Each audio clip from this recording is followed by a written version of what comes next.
Dasar tak tahu melu. Suami bersama pelakor dan ibu mertua berangkat umroh memakai uangku. Saat itu juga aku balas dengan menyita seluruh aset yang mereka pakai, hingga mereka mengemis permintaan maaf padaku.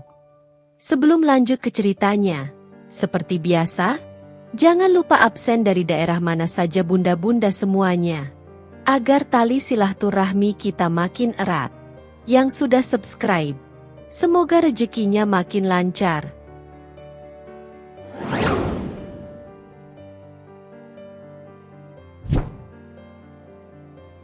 Mentari pagi di Surabaya menembus celah gorden sutra di kamar utama kami, membanjiri ruangan dengan cahaya keemasan. Sebuah pemandangan yang seharusnya menenangkan, namun pagi ini justru terasa hambar di mataku. Aku, Maura Sanjaya, biasanya akan terbangun dengan semangat, siap menghadapi hiruk-pikuk duniaku sebagai area manajer di salah satu bank swasta terkemuka. Namun hari ini, ada beban tak kasat mata yang menggantung di udara.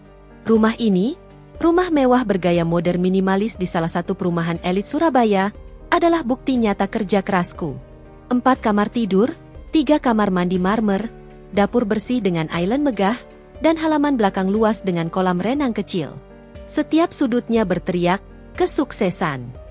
Aku ingat betul bagaimana aku merancang setiap detailnya, memilih setiap bahan, dan tentu saja, membayar sebagian besar cicilan KPR-nya dari gajiku yang fantastis. Aku bahkan sering berujar pada Ardi, suamiku, rumah ini adalah istana kita, Mas. Impian yang kita bangun berdua. Ardi, suamiku, adalah seorang pria yang, dulunya, kuanggap sempurna. Dengan senyum menawan dan pembawaan yang santai, ia berhasil mencuri hatiku sejak kami bertemu di sebuah pameran properti 5 tahun lalu. Ia menjalankan bisnis supplier bahan bangunan, sebuah usaha yang menurutnya sedang merintis, dan membutuhkan banyak investasi awal. Aku tidak pernah meragukannya. Justru, aku selalu mendukung penuh. Setiap kali ia membutuhkan modal tambahan, entah itu untuk membeli stok barang, membayar gaji karyawan, atau bahkan sekadar memperluas jaringan, aku selalu memberikannya tanpa ragu. Rekening tabunganku adalah cadangan modal tak terbatas baginya. Bagiku, uang bukanlah masalah selama itu untuk kebaikan dan kemajuan keluarga kami. Hubungan kami, setidaknya di permukaan, tampak harmonis. Kami jarang bertengkar. Ardi selalu memujiku di depan teman-temannya, menyebutku istri hebat dan mandiri. Ibu Sita, ibu mertuaku, juga selalu menampilkan wajah ramah dan penuh perhatian setiap kali berkunjung. Ia sering membawakan masakan kesukaanku, atau sekadar menanyakan kabarku di kantor. Senyumnya yang lembut dan tutur katanya yang halus selalu berhasil meluluhkan hatiku. Aku merasa diterima sepenuhnya dalam keluarga Ardi. Namun, belakangan ini, ada sesuatu yang terasa janggal. Ardi semakin sering pulang larut, dengan alasan rapat bisnis atau bertemu klien penting di luar kota. Ponselnya sering terkunci dan dijauhkan dariku. Bau parfum wanita yang asing kadang tercium samar di kemejanya. Aku mencoba menepis kecurigaan itu, meyakinkan diri bahwa mungkin itu parfum dari rekan bisnis wanitanya, atau aku hanya terlalu lelah. Aku terlalu sibuk dengan pekerjaanku dan target bulanan yang menumpuk untuk memikirkan hal-hal negatif. Seminggu yang lalu, orang tuaku menelepon, mengajakku untuk menunaikan ibadah umroh bersama mereka tahun depan. Sebuah ajakan yang sudah lama kudambakan. Namun, saat ku coba membicarakannya dengan Ardi, ia langsung menolak dengan alasan bisnisnya sedang di puncak kritis. Maura, sayang, kamu tahu kan bisnis Mas lagi di fase krusial. Kita butuh banyak modal untuk ekspansi besar-besaran.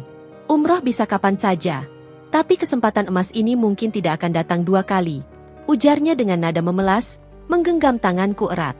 Lagi pula, Mas ingin kita umroh berdua saja nanti, momen spesial kita berdua. Aku menghela napas, kecewa tapi mencoba memahami. Demi Ardi, demi masa depan kami, aku rela menunda impian spiritualku. Aku bahkan mentransfer sejumlah besar uang ke rekeningnya, untuk modal tambahan bisnis Mas, kataku. Ardi memelukku erat, mencium keningku penuh terima kasih. Saat itu, aku merasa menjadi istri paling berbakti di dunia. Pagi ini, semua perasaan itu runtuh berkeping-keping. Fajar yang seharusnya membawa harapan, justru membawa kenyataan pahit yang tak pernah kubayangkan.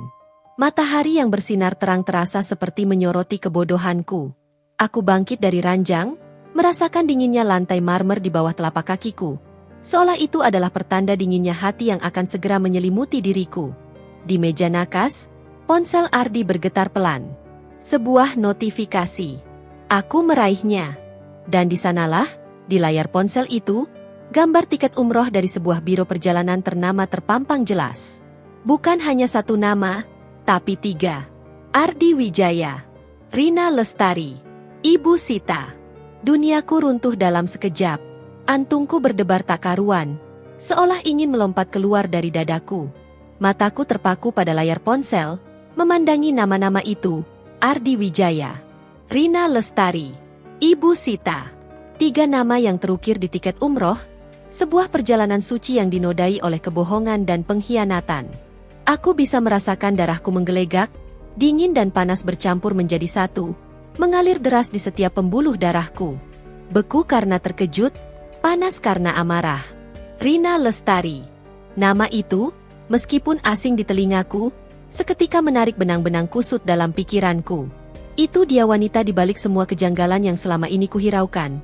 Bau parfum wanita yang samar tercium di kemeja Ardi setiap kali ia pulang larut, alasan-alasan klise tentang rapat bisnis dan klien penting di luar kota, ponselnya yang selalu terkunci dan tak pernah diletakkan sembarangan. Jadi, ini dia pelakor yang selama ini menggerogoti rumah tanggaku. Kata itu terasa begitu menjijikkan di lidahku, seperti rasa muntah yang tertahan di tenggorokan. Namun, yang lebih menyakitkan, lebih dari rasa dikhianati oleh Ardi, adalah nama ketiga, Ibu Sita. Ibu mertuaku, wanita yang selalu kuanggap seperti ibuku sendiri. Wanita yang selalu menampilkan wajah ramah dan penuh perhatian, yang sering membawakan masakan kesukaanku, dan tak pernah absen menanyakan kabarku. Dia bahkan kerap memelukku dan bilang, "Maura, kamu itu sudah seperti anak kandung Mama sendiri. Mama bersyukur Ardi punya istri seperti kamu." Setiap kata manis dan sentuhan hangatnya kini terasa seperti racun yang meresap ke dalam jiwaku. Dia tahu. Dia pasti tahu. Bahkan mungkin merestui. Dan kini, tanpa rasa malu, ia ikut bersenang-senang dengan hasil keringatku, dengan uangku. Betapa piciknya mereka. Ketiganya, dalam kesepakatan busuk, telah merampas harga diriku. Tangan kananku gemetar hebat. Ponsel Ardi nyaris terjatuh dari genggamanku. Aku mencengkeramnya kuat-kuat, berusaha menstabilkan emosiku yang bergejolak. Pikiranku bekerja sangat cepat, seperti kaset yang diputar mundur, merangkai setiap potongan teka-teki yang selama ini tak kusadari, atau lebih tepatnya, tak ingin kusadari. Ucapan Ardi yang menolak ajakan umroh orang tuaku seminggu lalu. Alasannya yang terdengar begitu meyakinkan tentang bisnis krusial dan kesempatan emas yang tak akan datang 2 kali. Bahkan pelukannya yang penuh terima kasih saat aku mentransfer sejumlah besar uang yang sejatinya akan kugunakan untuk umroh bersama orang tuaku, kini terasa begitu menjijikan. Uang itu, uang yang seharusnya kupakai untuk memenuhi panggilan suci bersama orang tuaku, kini dinikmati oleh mereka bertiga dalam perjalanan haram mereka. Aku berjalan sempoyongan ke kamar mandi, menatap pantulanku di cermin. Wajahku pucat pasi, mata sembab, dan napas tersengal-sengal. Ini bukan Maura yang kukenal. Maura yang kuat, Maura yang mandiri, Maura yang selalu punya solusi untuk setiap masalah di kantor. Aku tidak akan membiarkan diriku hancur oleh pengkhianatan ini. Justru, amarah yang membakar ini memberiku kekuatan baru, sebuah tekad yang membara untuk membalas setiap tetes air mata, setiap pengorbanan, dan setiap kepercayaan yang telah kuberikan. Mereka akan tahu siapa Maura Sanjaya. Aku kembali ke nakas, mencari ponselku sendiri. Jari-jariku bergerak lincah membuka galeri, mencari beberapa foto dan dokumen penting yang kuambil beberapa waktu lalu. Sebuah kebiasaan yang dulunya hanya sebagai backup data, kini menjadi harta karun tak ternilai. Ada bukti transfer dana besar dari rekening gajiku ke rekening Ardi, yang ia katakan untuk modal bisnisnya. Jumlahnya tidak main-main. Ratusan juta rupiah yang kudapat dari bonus dan investasi.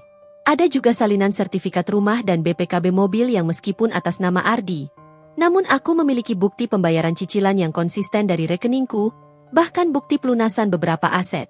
Instingku, yang dulu hanya berbisik tentang kewaspadaan finansial, kini berteriak lantang, ini adalah amunisiku, senjata terampuhku. Aku memejamkan mata sejenak, menarik napas dalam-dalam, berusaha menenangkan diri dari badai emosi yang berkecamuk di dalam. Rencana mulai terbentuk di benakku, langkah demi langkah yang dingin, terukur, dan kejam. Aku tidak akan menangis, aku tidak akan meratap. Mereka telah memilih jalan pengkhianatan, dan kini, mereka akan menuai akibatnya. Mereka akan belajar bahwa tak ada yang gratis dari pengkhianatan. Mereka akan membayar mahal. Aku harus bergerak cepat sebelum mereka kembali.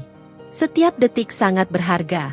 Aku tahu Ardi dan Ibu Sita mungkin mengira aku akan merengek, memohon, atau bahkan menyalahkan diri sendiri. Tapi mereka salah besar. Mereka tidak tahu siapa Maura Sanjaya sebenarnya. Racun yang mereka tanam di dadaku, kini akan kugunakan untuk membakar habis semua kemunafikan dan ketamakan mereka. Inginnya pagi di Surabaya, yang biasanya kuhadapi dengan secangkir kopi hangat dan koran digital, kini terasa menusuk hingga ke tulang. Jam menunjukkan pukul 6.30 waktu Indonesia Barat. Aku membayangkan Ardi, si pengkhianat itu, pasti sudah berada di ketinggian. Mungkin sedang mendarat di Bandara Jeddah, siap menunaikan ibadah umroh bersama kekasih gelap dan ibu kandungnya yang bermuka dua. Pikiranku tidak lagi dipenuhi kesedihan yang menghancurkan, melainkan sebuah resolusi yang membara, sekeras baja. Mereka akan membayar mahal untuk ini, sangat mahal. Aku segera bangkit dari ranjang, membersihkan sisa air mata yang mengering di pipi, dan membasuh wajahku dengan air dingin berkali-kali, seolah ingin menghapus jejak kebodohan yang pernah ada. Aku menatap diriku di cermin. Wajahku pucat pasi, mata sembab. Namun ada kilatan baja yang tak tergoyahkan di sana. Ini bukan lagi Maura yang lemah, yang mudah percaya dan gampang dibohongi. Ini adalah Maura yang akan bangkit, Maura yang akan menuntut keadilan dengan segala cara. Aku tidak akan membiarkan mereka lolos begitu saja setelah menginjak-injak harga diriku. Langkah pertamaku adalah meraih ponsel dan menelepon Bu Sinta, pengacaraku. Bu Sinta bukan sekadar pengacara, ia adalah mentor sekaligus sahabat yang sudah kuanggap kakak sendiri. Kami sudah mengenal sejak aku menjadi juniornya di sebuah seminar hukum finansial bertahun-tahun lalu. Ia adalah salah satu pengacara perceraian dan litigasi aset paling terkemuka di Jawa Timur, dikenal karena ketajamannya dalam menganalisis kasus dan keberaniannya di ruang sidang, dan yang terpenting, integritasnya yang tinggi. Halo, Bu Sinta? Suaraku terdengar serak, namun aku berusaha menguasainya agar tidak terdengar rapuh. Maura? Tumben pagi-pagi begini telepon. Ada apa? Nak? Suaramu kok beda? Seperti habis menangis? Tanya Bu Sinta. Nada khawatirnya jelas terasa, menyiratkan bahwa ia sangat mengenalku. Aku menarik napas dalam-dalam, berusaha mengumpulkan kekuatan. Bu, saya butuh bantuan Ibu. Sangat mendesak. Ini tentang Ardi. Bisakah kita bertemu hari ini juga? Pagi ini. Saya sudah tidak tahan lagi, Bu. Ada keheningan sejenak di ujung telepon. Mungkin Bu Sinta sedang mencerna urgensi dalam suaraku. Hari ini? Sepagi ini? Ada apa ini? Maura? Apa Ardi? Nanti saya jelaskan semuanya secara rinci. Saya hanya bisa bilang, ini tentang pengkhianatan yang sangat besar, Bu. Pengkhianatan yang melibatkan bukan hanya Ardi, tapi juga ibu mertua saya. Saya sudah tidak sanggup lagi menahan ini sendirian. Aku menegaskan setiap kata, berharap Bu Sinta memahami betapa seriusnya situasiku. Astaga, Maura. Baik, baik. Datang saja ke kantorku jam 8 tepat. Saya akan kosongkan jadwal saya pagi ini khusus untukmu. Jangan sampai telat. Perintah Bu Sinta dengan nada tegas namun penuh dukungan. Terima kasih banyak, Bu, kataku tulus. Rasa lega sedikit menjalar di dadaku. Saya pasti ke sana. Setelah telepon tertutup, aku segera mandi dan bersiap. Tidak ada waktu untuk berduka atau meratapi nasib. Aku harus terlihat profesional dan siap untuk menghadapi pertempuran. Aku mengenakan blazer hitam andalanku, celana kain formal berwarna senada, dan riasan tipis yang fokus pada mata, sekadar untuk menutupi jejak semalam dan memberikan kesan tajam. Sambil bersiap, pikiranku terus bekerja, menyusun strategi. Aku teringat semua bukti yang kupegang, yang selama ini kusimpan secara intuitif tanpa menyadari akan menjadi senjata paling mematikan. Aku membuka laptop dan mulai mengumpulkan semua file yang relevan. Jari-jariku lincah menjelajah folder-folder pribadi. Mutasi rekening bank dari 5 tahun terakhir terunduh dalam sekejap, menunjukkan aliran dana besar dan konsisten dari rekening gajiku ke rekening Ardi. Ini adalah bukti tak terbantahkan bahwa aku adalah pemasok utama modal untuk bisnisnya dan juga untuk gaya hidup kami. Ada juga bukti transfer pembelian aset seperti mobil dan pembayaran KPR rumah yang kunduh dari internet banking. Meskipun sertifikat properti dan BPKB mobil tercatat atas nama Ardi, aku memiliki semua bukti pembayaran yang jelas, menunjukkan bahwa uang yang mengalir untuk melunasi semua itu berasal dari keringatku. Aku bahkan menemukan beberapa rekaman suara samar-samar yang kuambil secara tak sengaja. Aku ingat, saat itu Ardi sedang menelepon seseorang, membanggakan tentang bisnisnya yang lancar berkat suntikan dana tak terbatas dari Maura, dan bagaimana istrinya itu sangat pengertian dan royal. Saat itu, aku hanya tersenyum bangga, tak tahu bahwa ucapan bangga itu akan menjadi bukti krusial yang akan menghantamnya telak. Setiap dokumen yang kunduh, setiap bukti yang kutemukan, seolah menambah bahan bakar pada api amarahku, mengubahnya menjadi tekad yang membara. Aku tidak hanya ingin membalas dendam. Aku ingin memastikan mereka tidak akan pernah bisa bangkit lagi dari lumpur kehinaan dan kemiskinan yang mereka gali sendiri. Mereka telah mempermainkan kepercayaanku, menghancurkan impianku, dan mencuri uangku. Kini giliran mereka merasakan apa itu kehilangan dan penyesalan yang abadi. Pukul 7.45 WIB, aku sudah berada di mobilku, Range Rover putih yang juga kubeli dengan sebagian besar uangku sendiri. Aku mengemudikannya menuju kantor hukum Bu Sinta di pusat kota Surabaya. Jalanan masih lengang. Aku menatap lurus ke depan, bayangan senyum licik Rina dan wajah sok polos Ibu Sita menari-nari di benakku, memicu kembali kobaran amarah. Kalian akan menyesal, bisikku pada diri sendiri, suaraku penuh tekad yang dingin dan mematikan. Menyesal seumur hidup, sampai ke tulang-tulang kalian. Ruangan kantor Bu Sinta di lantai 12 sebuah gedung perkantoran mewah di pusat kota Surabaya selalu memancarkan aura ketenangan sekaligus ketegasan. Dinding-dindingnya dilapisi panel kayu gelap, rak buku penuh dengan deretan kitab undang-undang, dan meja kerjanya yang besar terbuat dari marmer hitam mengilap. Pukul 8 tepat, aku melangkah masuk, disambut oleh sekretaris Bu Sinta, seorang wanita parubaya bernama Ibu Lia, yang tersenyum ramah namun matanya menyiratkan rasa ingin tahu melihat ekspresiku yang tegang. Maura, sudah ditunggu Bu Sinta di dalam, ujar Ibu Lia mempersilakan. Beliau baru saja menyelesaikan panggilan penting khusus untuk Anda. Aku masuk dan menemukan Bu Sinta sudah duduk di balik mejanya. Menatapku dengan sorot mata prihatin namun juga penuh pengertian. Usia beliau mungkin sudah kepala 5, namun ketajaman analisis dan kecerdasannya tak berkurang sedikit pun. Ia mengenakan setelan blazer biru dongker yang rapi, rambutnya digelung tinggi, memancarkan kesan profesional yang kuat yang selalu kakagumi. Duduk, Maura, katanya, menunjuk kursi empuk di depannya. Sekarang ceritakan semuanya. Ambil napas dalam-dalam. Dengan tenang. Aku menarik napas dalam-dalam, menghembuskannya perlahan, mencoba menstabilkan detak jantungku yang masih bergemuruh.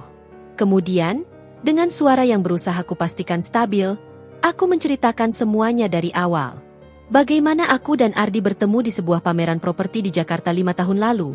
Bagaimana ia berhasil memikat hatiku dengan janji-janji masa depan yang indah. Bagaimana aku mempercayainya sepenuhnya dan tanpa ragu memberikan dukungan finansial yang tak terbatas untuk bisnisnya yang selalu kusebut under construction. Aku menjelaskan bagaimana aku menjadi tulang punggung finansial keluarga, mengelola hampir semua pengeluaran rumah tangga, membayar cicilan rumah dan mobil, bahkan memberikan modal besar untuk usahanya. Sampai puncaknya, aku menunjukkan bukti visual yang tak terbantahkan. Aku menyerahkan ponsel Ardi dengan foto tiket umroh itu. Sebuah screenshot dari notifikasi WhatsApp yang sempat kubuka sebelum Ardi menyembunyikan ponselnya. Lengkap dengan nama Ardi Wijaya, Rina Lestari, dan Ibu Sita. Kemudian, aku meletakkan laptopku di meja, membukanya, dan menunjukkan semua bukti yang sudah kusiapkan. Mutasi rekening bank dari 5 tahun terakhir yang secara jelas menunjukkan aliran dana besar dan konsisten dari rekening gajiku ke rekening pribadi dan rekening bisnis Ardi. Aku membuka folder berisi bukti transfer pembelian aset seperti mobil-mobil mewah kami dan pembayaran KPR rumah. Semua tercatat dengan jelas berasal dari rekeningku. Aku juga menunjukkan salinan sertifikat rumah dan BPKB mobil yang, ironisnya, tercatat atas nama Ardi, namun dengan semua bukti pembayaran dari tanganku. Akhirnya, aku memutar beberapa rekaman suara samar-samar Ardi yang kuambil secara tak sengaja, di mana ia dengan bangga menceritakan kepada teman-temannya bagaimana ia sangat beruntung memiliki istri seperti Maura yang royal dan mandiri, selalu siap menyuntik dana untuk bisnisnya. Bu Sinta mendengarkan tanpa interupsi, sesekali mengangguk, dan matanya semakin menyipit tajam saat melihat setiap bukti yang kuserahkan. Ada kilatan kemarahan samar di matanya, yang menunjukkan bahwa ia merasakan apa yang kurasakan, rasa dikhianati yang mendalam. Jadi, ini bukan hanya perselingkuhan biasa, Maura, kata Bu Sinta akhirnya. Suaranya tenang namun mengandung kekuatan yang menenangkan. Ini adalah penipuan finansial yang terencana dan sistematis, yang melibatkan suamimu dan juga ibu mertuamu. Mereka jelas-jelas memanfaatkan kepercayaan dan kebaikanmu untuk keuntungan pribadi mereka. Aku mengangguk, bibirku keluh, tak mampu mengucapkan sepatah kata pun. Rasa sakit itu masih ada, namun kini dibalut oleh tekad yang membara. Aku tidak ingin uang itu saja, Bu. Aku ingin mereka tahu rasanya kehilangan segalanya. Aku ingin mereka menyesal. Aku ingin mereka mengemis, Bu. Mereka harus merasakan dampak dari perbuatan mereka. Bu Sinta menatapku lurus. Ekspresinya serius namun penuh pengertian. Maura, dalam kasus seperti ini, kita punya landasan hukum yang sangat kuat. Apalagi kamu punya semua bukti yang sangat valid dan terstruktur ini. Ia mulai membolak-balik dokumen fisik dan melihat screenshot di laptopku dengan teliti. Rekening bank yang menunjukkan aliran dana dari gajimu untuk cicilan KPR dan mobil. Mutasi rekening untuk modal bisnis, Ardi yang ternyata fiktif atau tidak transparan, bahkan rekaman suara pengakuan Ardi. Semua ini adalah bukti tak terbantahkan bahwa kamulah pemilik aset-aset tersebut secara de facto, meskipun tercatat atas nama Ardi. Kita akan mengajukan gugatan cerai disertai pembagian harta gonogini dengan klaim kepemilikan mutlak atas aset-aset yang terbukti dibeli dengan uangmu. Kita akan tunjukkan bahwa Ardi tidak memiliki kontribusi yang signifikan. Apakah itu bisa dilakukan, Bu? Mengingat namanya tercantum di sertifikat dan BPKB? Tanyaku, harap-harap cemas. Bisa, Maura. Ini disebut pembuktian terbalik. Kita akan buktikan bahwa uang yang dipakai untuk membeli aset-aset itu adalah uangmu sepenuhnya, bukan hasil upaya bersama sebagai suami istri. Apalagi ini ada unsur penipuan dan perbuatan tidak menyenangkan. Kita juga bisa ajukan gugatan pidana jika kamu menginginkannya. Jelas Bu Sinta, senyum tipis tersungging di bibirnya. Dan yang terpenting, kita bisa mengajukan permohonan sita jaminan atas semua aset yang terkait dengan kasus ini. Dengan begitu, Ardi tidak akan bisa menjual, mengalihkan, atau bahkan menggadaikan aset-aset tersebut sebelum putusan pengadilan memiliki kekuatan hukum tetap. Mendengar kata sita jaminan, hatiku berdesir puas. Ini adalah langkah awal yang sempurna. Mereka tidak akan bisa kabur dengan uangku atau aset-aset itu. Saya ingin prosesnya cepat, Bu. Kataku tegas, suaraku dipenuhi urgensi. Selagi mereka masih di luar negeri, saya ingin semua aset itu tidak bisa mereka sentuh lagi saat kembali. Saya ingin mereka kembali dan tidak menemukan apa-apa. Bu Sinta mengangguk, memahami keinginanku. Tepat sekali, Maura. Waktu adalah kuncinya. Saya akan segera siapkan semua berkas gugatan cerai dan permohonan sita jaminan hari ini juga. Kita akan daftarkan ke Pengadilan Agama dan juga Pengadilan Negeri untuk gugatan perdata terkait pengembalian aset. Saya akan pastikan semua proses berjalan secepat mungkin. Kamu hanya perlu menandatangani dokumen yang akan saya siapkan setelah ini.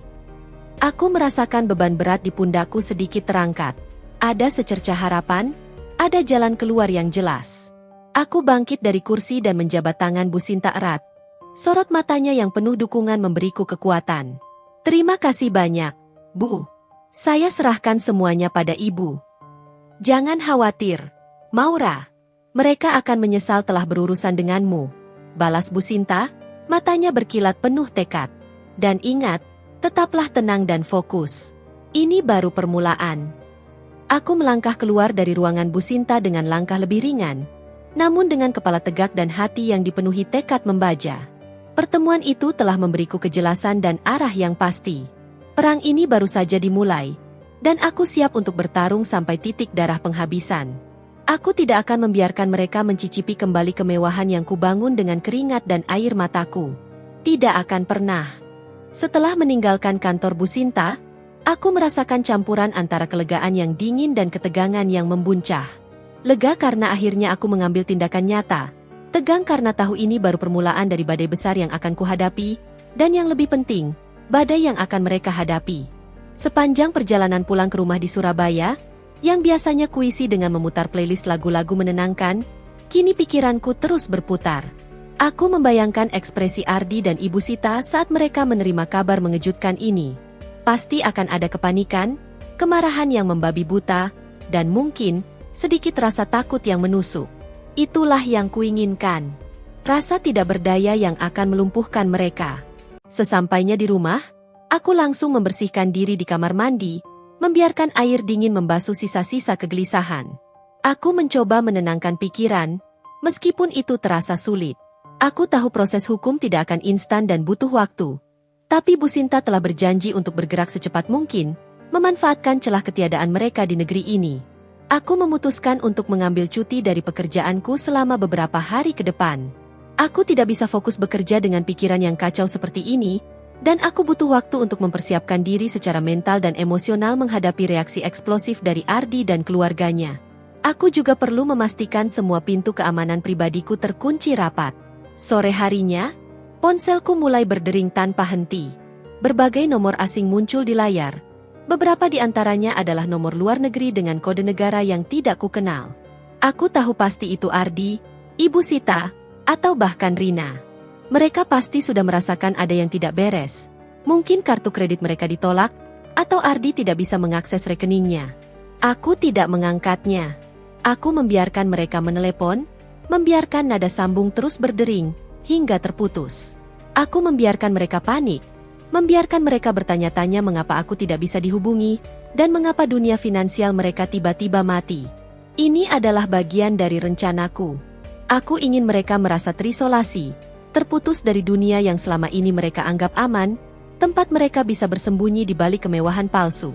Sekitar pukul 16 WIB, ponselku berdering kembali, kali ini dengan nama Bu Sinta tertera jelas.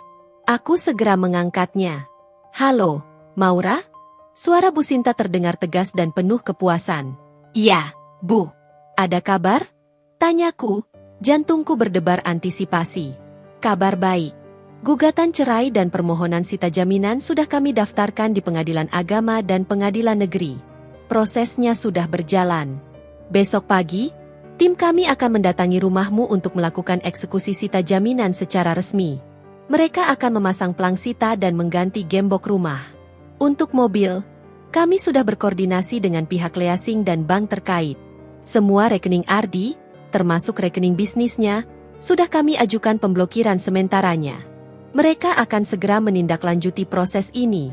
Kemungkinan besar, uang mereka di sana sudah tidak bisa diakses. Jelas Bu Sinta, nada bicaranya menyiratkan keberhasilan.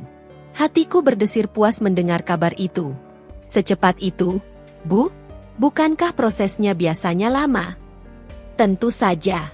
Dengan bukti-bukti yang kamu miliki, Maura, yang sangat kuat dan tak terbantahkan, ditambah lagi dengan status mereka yang sedang di luar negeri, ini memudahkan proses kita.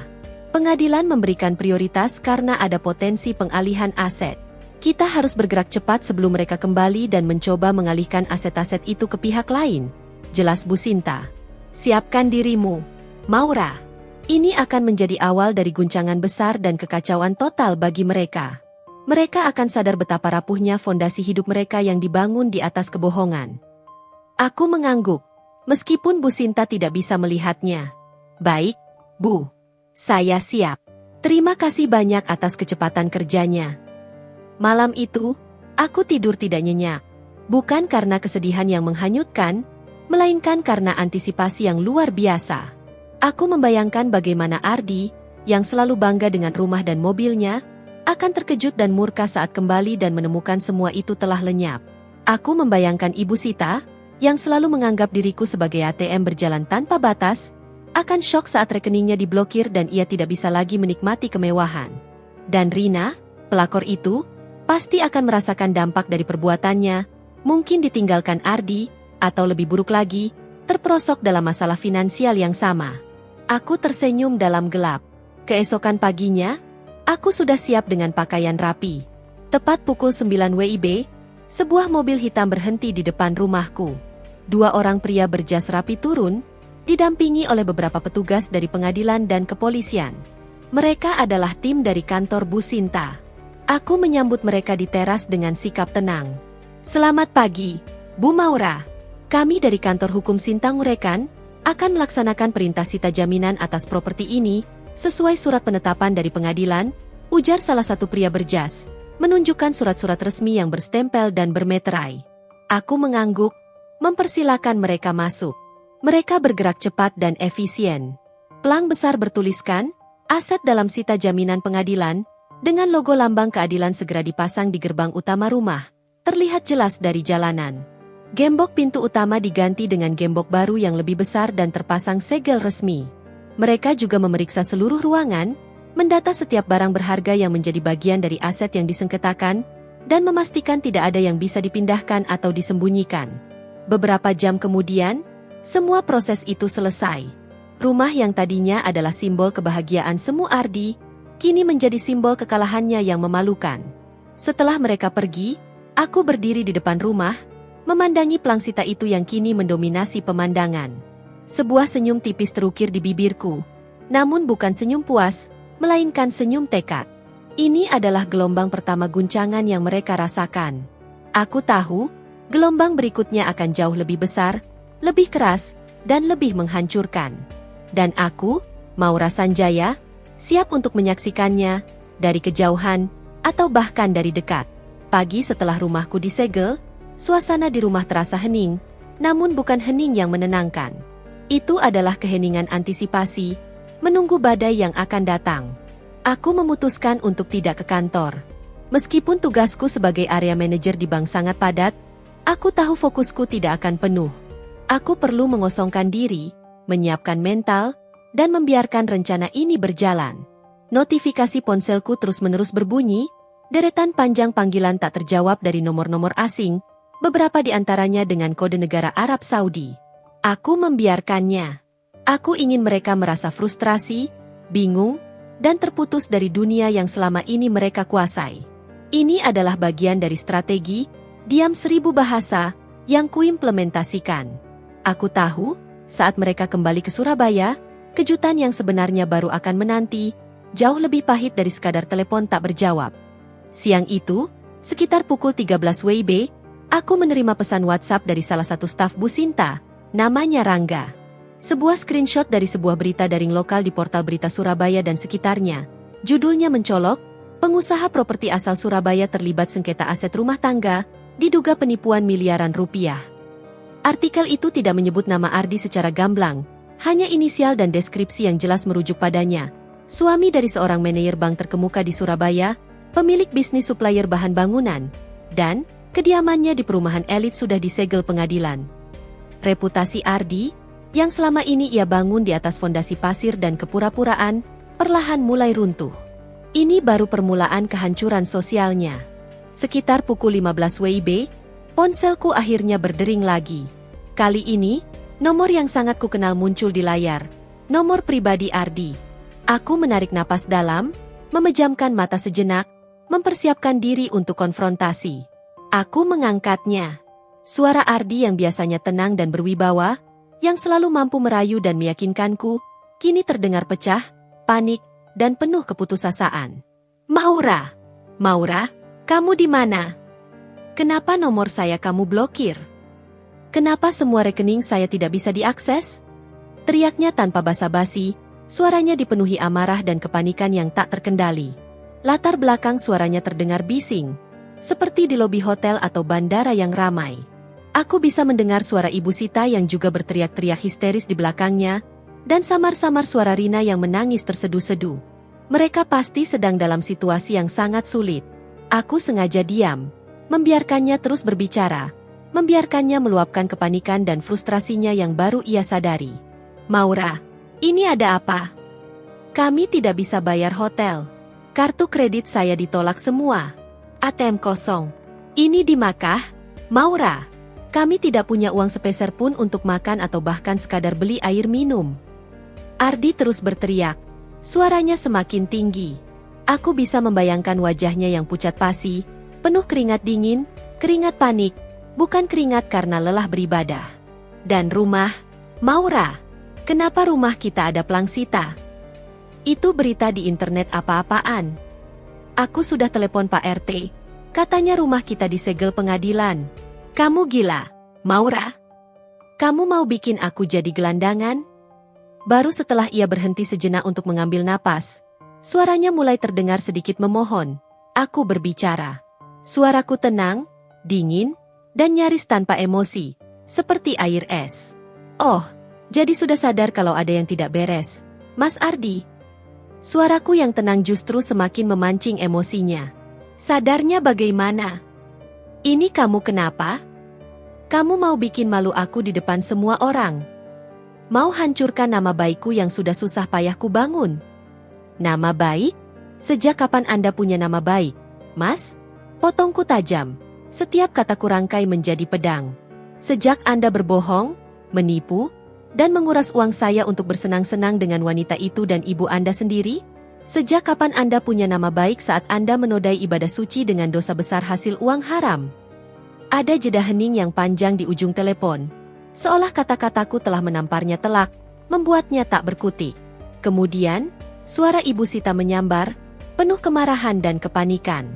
Maura, ini Mama.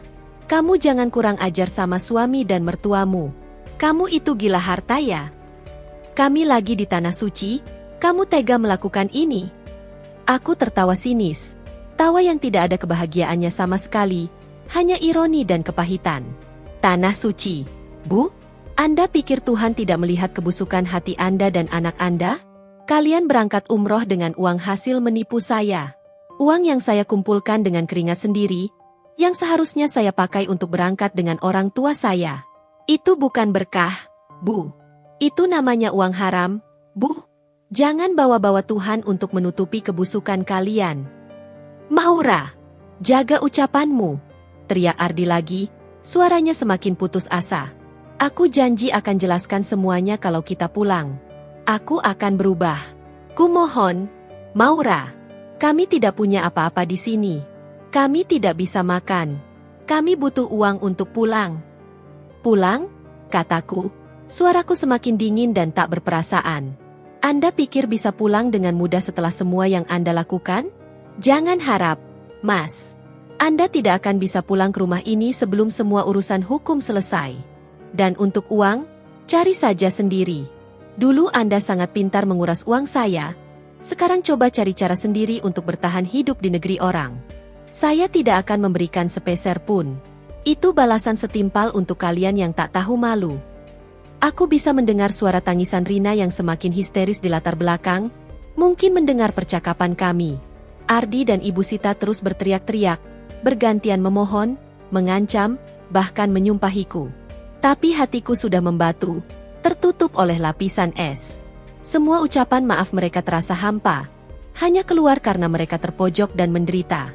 Dan satu lagi, Mas Ardi, kataku, nada suaraku setajam silet yang dingin. Mulai sekarang, jangan pernah hubungi saya lagi. Urusan kita akan diselesaikan di pengadilan. Nikmati saja hasil perbuatan Anda. Aku langsung memutus panggilan. Ponselku berdering lagi dalam hitungan detik, tapi aku segera mengaktifkan mode pesawat. Aku tidak ingin lagi mendengar suara mereka, melihat wajah mereka, atau merasakan emosi apapun yang mereka coba manipulasi. Gelombang pertama guncangan telah berhasil. Kini, mereka terdampar di negeri orang, tanpa uang, tanpa akses, dan tanpa harapan. Itu baru permulaan. Aku tahu ini adalah langkah yang kejam. Namun demi harga diriku, demi keadilan, ini harus dilakukan. Beberapa hari setelah percakapan terakhirku dengan Ardi yang penuh kepanikan, ponselku sunyi dari deringan mereka. Mode pesawat yang kuaktifkan sejak itu berhasil menciptakan keheningan yang, anehnya, terasa damai sekaligus menyakitkan. Damai karena aku tidak lagi harus mendengar teriakan atau permohonan palsu mereka yang penuh kepalsuan. Menyakitkan karena keheningan itu mengingatkanku pada betapa dalam luka pengkhianatan ini mengikis jiwaku. Meskipun mereka jauh di tanah suci, aku tahu dampak dari tindakanku telah menghantam mereka telak. Namun, keheningan dari mereka tidak berarti keheningan dari dunia luar. Justru sebaliknya, badai pemberitaan mulai mengamuk. Berita mengenai penyitaan rumah dan pembekuan aset milik pengusaha properti berinisial A, dengan dugaan penipuan miliaran rupiah, semakin santer diberitakan media lokal di Surabaya dan bahkan mulai merambah ke portal berita nasional.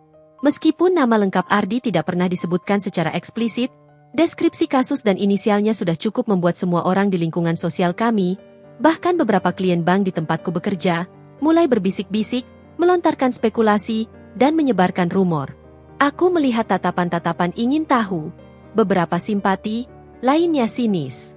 Ini adalah bagian dari kehancuran reputasi Ardi yang tidak dapat dihindari. Aku mulai menerima banyak telepon dan pesan dari teman-teman kantor, kerabat jauh, bahkan tetangga. Mereka semua menanyakan kebenaran berita itu, beberapa dengan nada simpati yang tulus, yang lain dengan nada ingin tahu yang kentara, seolah menikmati drama yang sedang terjadi.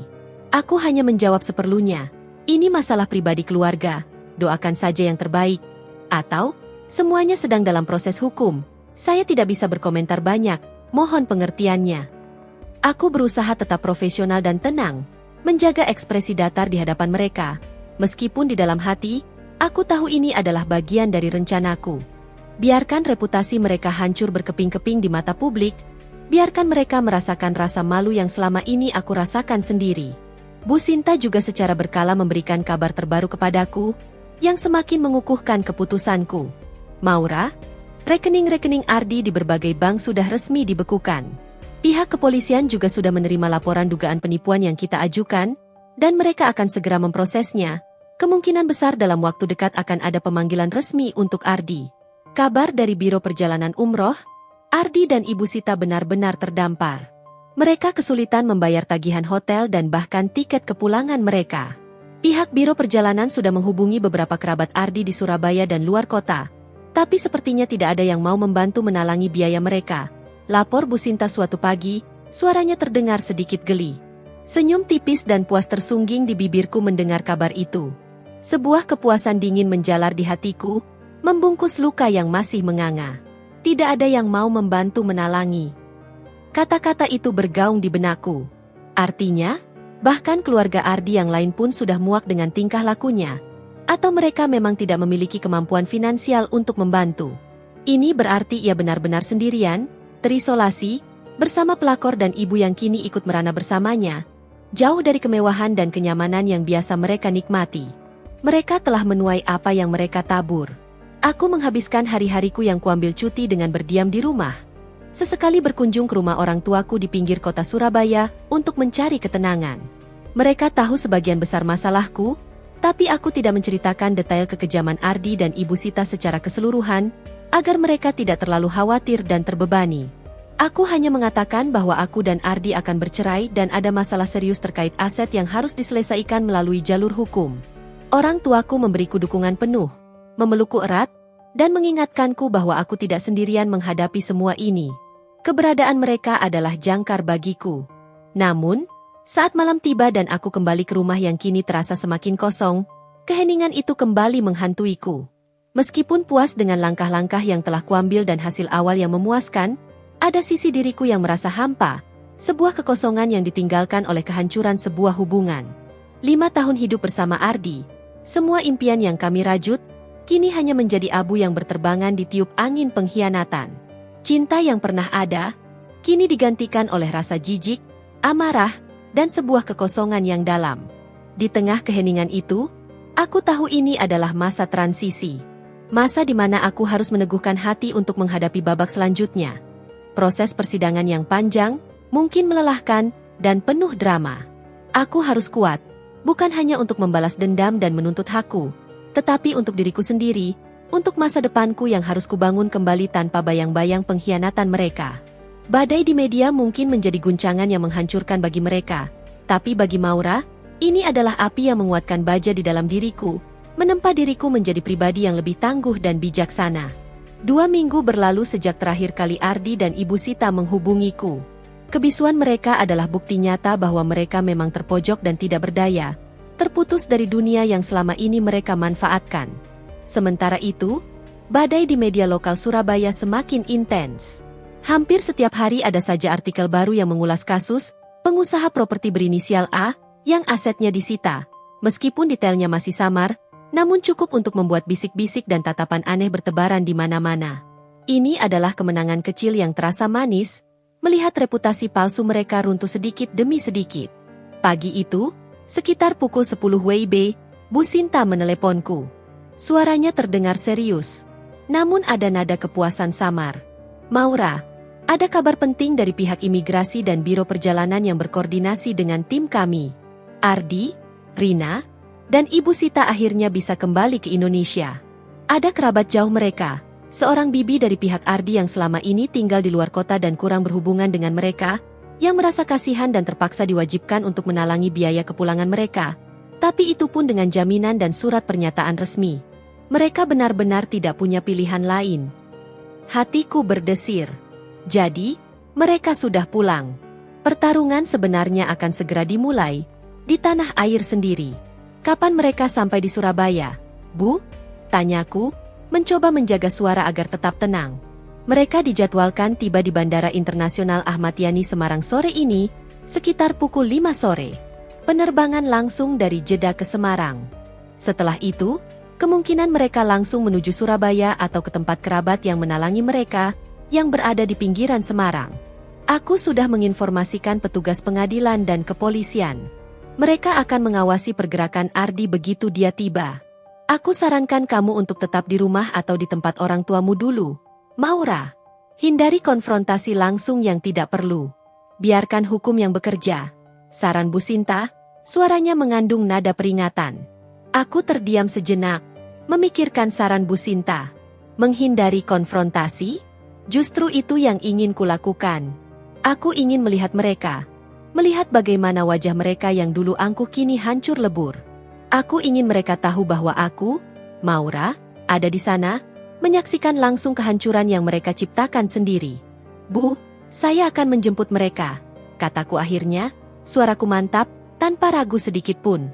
Bukan untuk menyambut dengan tangan terbuka, tapi untuk memastikan mereka tahu siapa yang melakukan ini, dan merasakan kehadiran saya di sana. Bu Sinta menghela napas panjang, seolah tahu aku tidak akan mengubah keputusanku. Maura, ini bisa sangat emosional dan memancing hal yang tidak diinginkan. Kita punya tim yang akan mengawasi mereka. Kamu tidak perlu sampai datang langsung ke sana dan membahayakan dirimu. Saya tahu risiko emosionalnya, Bu. Tapi saya perlu melihatnya dengan mata kepala sendiri. Saya butuh penutupan awal ini, Bu. Untuk diriku sendiri. Bantahku. Suaraku melembut sedikit namun tetap penuh tekad. Saya tidak akan mendekat, hanya akan melihat dari jauh. Saya janji akan berhati-hati. Akhirnya, Bu Sinta setuju. Dengan syarat mutlak aku harus ditemani oleh salah satu staf pengamanannya yang tidak mencolok dan profesional. Pukul 4 sore, aku sudah berada di mobilku, Range Rover putih, ditemani oleh Arya. Seorang pria tinggi besar berwajah ramah namun dengan postur yang sangat tegap, direkomendasikan Bu Sinta. Ia tampak profesional dan siaga. Kami mengemudikan mobil menuju Bandara Ahmad Yani Semarang, hanya sekitar 1 jam perjalanan santai dari Surabaya. Setibanya di bandara, suasana di terminal kedatangan internasional cukup ramai, dipenuhi penjemput yang antusias. Aku memakai topi lebar dan kacamata hitam, berusaha tidak terlalu menarik perhatian atau terlihat mencolok di antara keramaian. Jantungku berdebar kencang, bukan karena takut, tapi karena campuran antara antisipasi dan amarah yang membara di dadaku. Aku memindai setiap wajah yang keluar dari pintu kedatangan internasional, mencari sosok yang kukenal, sosok yang telah mengkhianatiku. Kemudian, pada akhirnya, aku melihat mereka. Ardi, Ibu Sita, dan Rina. Mereka keluar dari pintu kedatangan dengan wajah yang sungguh-sungguh lelah, pucat, dan mata sembab yang menunjukkan kurang tidur dan banyak menangis. Pakaian ihram yang mereka kenakan saat berangkat kini digantikan oleh baju biasa yang tampak kusut, kotor, dan seolah sudah dipakai berhari-hari. Tidak ada senyum bahagia di bibir mereka. Tidak ada aura keberkahan setelah ibadah. Ardi memegang tas ransel lusuh, tampak sangat jauh dari sosok pengusaha properti gagah yang selalu tampil necis yang kukenal. Ibu Sita berjalan di sampingnya, dengan langkah gontai, matanya celingak-celinguk kebingungan, seolah mencari bantuan atau arah. Dan Rina, ia berjalan sedikit di belakang mereka. Wajahnya tertunduk dalam, rambutnya acak-acakan, dan tubuhnya tampak ringkih, seolah beban dunia menimpanya. Mereka terlihat seperti gelandangan yang terdampar, bukan peziarah dari tanah suci yang baru pulang. Sebuah pemandangan yang memilukan. Namun jujur, aku tidak merasakan simpati sedikit pun. Tidak lama setelah mereka muncul, beberapa petugas kepolisian berseragam dan seseorang berseragam coklat dari pengadilan mendekati mereka. Aku bisa melihat mereka menunjukkan surat-surat resmi. Ardi tampak sangat terkejut. Raut wajahnya berubah menjadi amarah dan kepanikan. Ia mulai berteriak dan menunjuk-nunjuk. Namun petugas itu tetap tenang dan tegas, menjelaskan sesuatu kepadanya. Ibu Sita langsung menangis meraung-raung, menarik-narik lengan Ardi, sementara Rina hanya bisa memeluk tasnya erat, tanpa ketakutan setengah mati, menggigil. Mereka sedang menjelaskan tentang proses hukum yang sedang berjalan. Bu Maura, bisik Arya di sampingku, suaranya rendah dan informatif. Dan kemungkinan besar, mereka tidak akan bisa langsung kembali ke rumah Anda di Surabaya. Mereka akan dibawa ke kantor polisi untuk dimintai keterangan lebih lanjut terkait laporan penipuan. Aku mengangguk perlahan, mataku terpaku pada pemandangan itu. Inilah yang kuinginkan. Inilah balasanku. Mereka yang dulu meninggalkanku dalam kesakitan dan kebingungan, kini merasakan sakit dan kebingungan yang jauh lebih dalam di hadapan publik. Mereka berdiri di sana, di tengah keramaian bandara, terhinakan, tak berdaya, dan tanpa tempat tujuan yang jelas. Bayangan keangkuhan mereka dulu kini luluh lantak menjadi tontonan publik yang penuh tanda tanya. Dingin? Ya, sangat dingin. Tapi itu adalah dingin yang adil. Aku tinggal beberapa saat lagi, memastikan mereka benar-benar berada dalam cengkeraman hukum dan dibawa oleh petugas. Setelah Ardi, Ibu Sita, dan Rina dibawa oleh petugas untuk proses lebih lanjut di pos kepolisian bandara, barulah aku beranjak pulang. Pertemuan dingin dan memilukan itu memberiku sebuah penutupan awal yang nyata. Aku tidak perlu lagi berteriak atau menangis. Cukup melihat kehancuran mereka secara langsung, yang kini baru benar-benar dimulai. 2 hari setelah kepulangan mereka yang dramatis dan memilukan di Bandara Internasional Ahmad Yani Semarang, kabar dari Bu Sinta datang melalui telepon. Suaranya terdengar netral, namun ada nada kepastian di dalamnya. Ardi, Rina, dan Ibu Sita telah dibebaskan dari tahanan sementara di Semarang. Namun dengan syarat wajib lapor ke kepolisian setempat dan larangan bepergian keluar kota tanpa izin. Mereka diizinkan kembali ke Surabaya. Namun mereka tidak akan memiliki rumah untuk pulang. Mereka pasti sudah tiba di Surabaya, Maura, ujar Bu Sinta. Dan mereka akan menghubungi kerabat yang menalangi mereka, atau mencari pinjaman. Aku yakin mereka sedang kalang kabut sekarang, Maura. Benar saja. Tidak sampai beberapa jam setelah telepon Bu Sinta, ponselku yang sudah kunyalakan kembali setelah mode pesawat, mulai bergetar. Kali ini bukan Ardi atau ibunya, melainkan nomor Kak Bayu, sepupu Ardi yang jarang berkomunikasi denganku, bahkan nyaris tidak pernah. Maura, ini aku, Bayu. Bisa kita bicara? Suaranya terdengar sangat cemas dan sedikit putus asa. Ada apa, Kak? Tanyaku datar, mencoba untuk tidak menunjukkan emosi apapun. Ini tentang Ardi dan Mama Sita. Mereka ada di rumahku sekarang. Maura, mereka tidak punya apa-apa. Mereka bahkan tidak bisa masuk ke rumah kalian yang disegel itu. Tolonglah, Maura, kasihanilah mereka. Pinta Kak Bayu, suaranya syarat permohonan. Ia pasti sudah mendengar detail cerita dari Ardi. Aku menarik napas panjang, menghembuskannya perlahan. Kak Bayu, maaf, ini bukan lagi urusan pribadi yang bisa diselesaikan dengan belas kasihan. Ini sudah masuk ranah hukum. Mereka yang memulai ini, mereka yang harus menanggung akibatnya. Saya sudah terlalu banyak berkorban dan berlapang dada. Tapi, Maura, mereka sudah sangat menderita.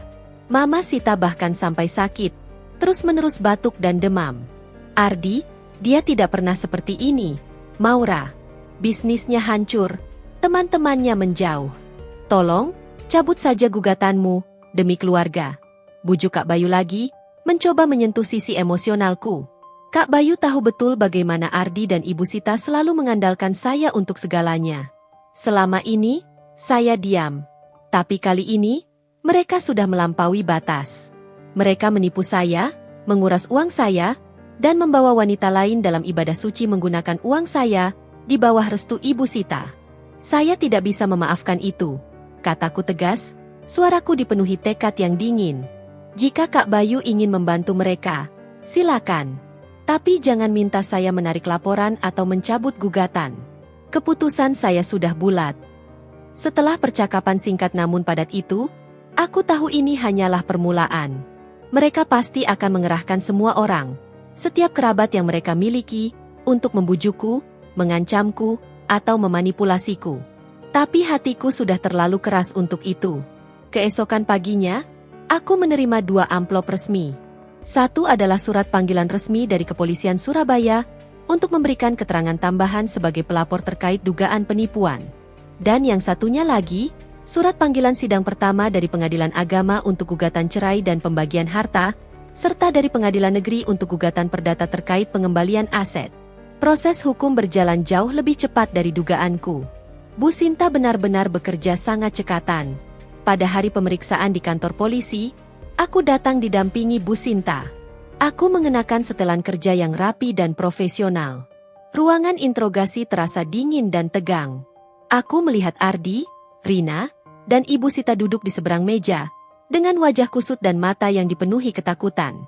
Ardi tampak kurus dan tidak terawat, bayangan dirinya yang dulu gagah kini sirna. Ibu Sita terlihat sangat tua dan lemah, terus-menerus terbatuk, dan Rina terus menunduk, enggan menatapku, seperti seorang pesakitan yang menunggu vonis. Mereka didampingi oleh seorang pengacara muda yang terlihat kurang pengalaman dan tampak gugup. Penyidik mulai mengajukan pertanyaan demi pertanyaan. Aku menjawab dengan tenang, jelas, dan didukung oleh semua bukti yang telah kurangkum bersama Bu Sinta. Mutasi rekening, bukti pembayaran aset, rekaman suara Ardi yang mengakui perbuatannya, hingga screenshot tiket umroh yang menjadi titik pemicu. Setiap kali Bu Sinta menunjukkan bukti baru yang tak terbantahkan, Ardi akan tersentak, Ibu Sita akan mendesah kesakitan, dan Rina akan menggigil ketakutan. Mereka terlihat tidak siap menghadapi badai bukti yang kami hamparkan. Giliran Ardi dan Ibu Sita memberikan keterangan. Mereka mencoba membela diri dengan berbagai dalih. Ardi mengatakan bahwa uang itu adalah pinjaman yang akan segera dibayar, atau bantuan istri untuk bisnis suami yang wajar. Ibu Sita mengklaim bahwa Rina hanyalah sekretaris yang ikut dalam perjalanan bisnis umroh, bukan selingkuhan Ardi. Ardi bahkan mencoba mengatakan bahwa aku cemburu buta, terlalu ambisius, dan melebih-lebihkan masalah. Namun, setiap pembelaan mereka langsung dipatahkan oleh bukti-bukti konkret yang kami miliki. Bagaimana dengan ini, Bapak Ardi? Transfer sejumlah 50 juta rupiah ke rekening Ibu Rina Lestari, dengan keterangan, biaya operasional umroh, dan tanggal transfer berdekatan dengan tanggal keberangkatan Anda? Tanya penyidik, suaranya tenang namun menusuk, menunjukkan screenshot mutasi rekening dari ponsel Ardi yang sudah disita sebagai barang bukti. Ardi terdiam, wajahnya semakin pucat, keringat dingin membasahi pelipisnya. Itu untuk keperluan bisnis. Rina yang mengurus semua operasional lapangan. Jawabnya terbata. Dan mengapa Ibu Sita juga menerima transfer puluhan juta rupiah dari rekening Anda, yang notabene bersumber dari rekening Ibu Maura, pada tanggal yang sama dengan pembayaran tiket umroh Anda dan Ibu Rina? Penyidik melanjutkan, menatap Ibu Sita dengan tatapan menyelidik. Ibu Sita hanya bisa menggelengkan kepala. Air mata mulai mengalir deras di pipinya. Saya tidak tahu. Ardi yang atur semuanya. Saya hanya ikut saja. Rina, ketika ditanya, hanya bisa menangis dan meminta maaf. Mengakui bahwa ia memang berselingkuh dengan Ardi dan menerima uang darinya. Saya menyesal, Bu Maura, saya hilaf. Ucapnya lirih. Pengacara mereka tampak frustrasi. Sesekali menghela napas panjang, menyadari betapa lemahnya posisi kliennya. Setelah pemeriksaan yang melelahkan selesai, saat kami beranjak keluar, Ardi mengangkat kepalanya, menatapku dengan mata memohon yang penuh penyesalan. Maura, kumohon. Ini tidak seperti yang kamu pikirkan. Aku bisa jelaskan semuanya jika kamu mau mendengar. Aku tidak menjawab. Bu Sinta menatap Ardi dengan tatapan dingin dan tajam. Nanti, Anda jelaskan di pengadilan, Bapak Ardi. Sekarang bukan waktunya. Aku berjalan melewati mereka, tanpa menoleh, tanpa ekspresi. Hati batuku tidak sedikit pun bergeming melihat kondisi mereka yang memilukan. Mereka yang dulu begitu angkuh dan licik, kini terpojok, mencoba membela diri dengan kebohongan yang rapuh dan tak berdaya. Drama ini baru saja dimulai di kantor polisi, Dan aku tahu ini hanya pemanasan untuk pertempuran sesungguhnya di meja hijau. Aku siap untuk itu. Panggilan sidang pertama tiba tak lama setelah pemeriksaan di kepolisian, seolah mesin keadilan berputar lebih cepat untuk kasus semacam ini. Hari itu, Pengadilan Agama Surabaya terasa padat oleh hiruk-pikuk kasus lain. Suara sepatu berderap di koridor, bisikan-bisikan gugatan, dan tangisan samar dari ruang mediasi. Jantungku berdegup kencang. Namun bukan karena gentar atau takut. Ini adalah arena pertarungan sesungguhnya. Tempat kebenaran akan diungkap dan setiap kebohongan akan terbongkar tanpa ampun. Aku datang dengan mengenakan setelan blazer abu-abu yang elegan dan profesional, rambut tergerai rapi, ditemani Bu Sinta yang tampil sigap dalam balutan kebaya modern berwarna gelap, memancarkan aura kepercayaan diri yang menular. Saat melangkah masuk ke ruang sidang utama, aku melihat Ardi sudah duduk di bangku terdakwa, dengan bahu melorot, didampingi pengacara mudanya yang tampak semakin gugup, seringkali mengusap keringat di dahinya. Di samping Ardi, ada Ibu Sita. Wajahnya yang dulu selalu tersenyum manis, penuh kepura-puraan ramah, kini keriput dan pucat pasi, matanya bengkak dan merah, seolah tak henti menangis. Rina tidak terlihat di sana. Mungkin karena ia hanya terlibat dalam gugatan pidana penipuan yang terpisah di kepolisian, bukan gugatan cerai dan harta gono gini di pengadilan agama ini.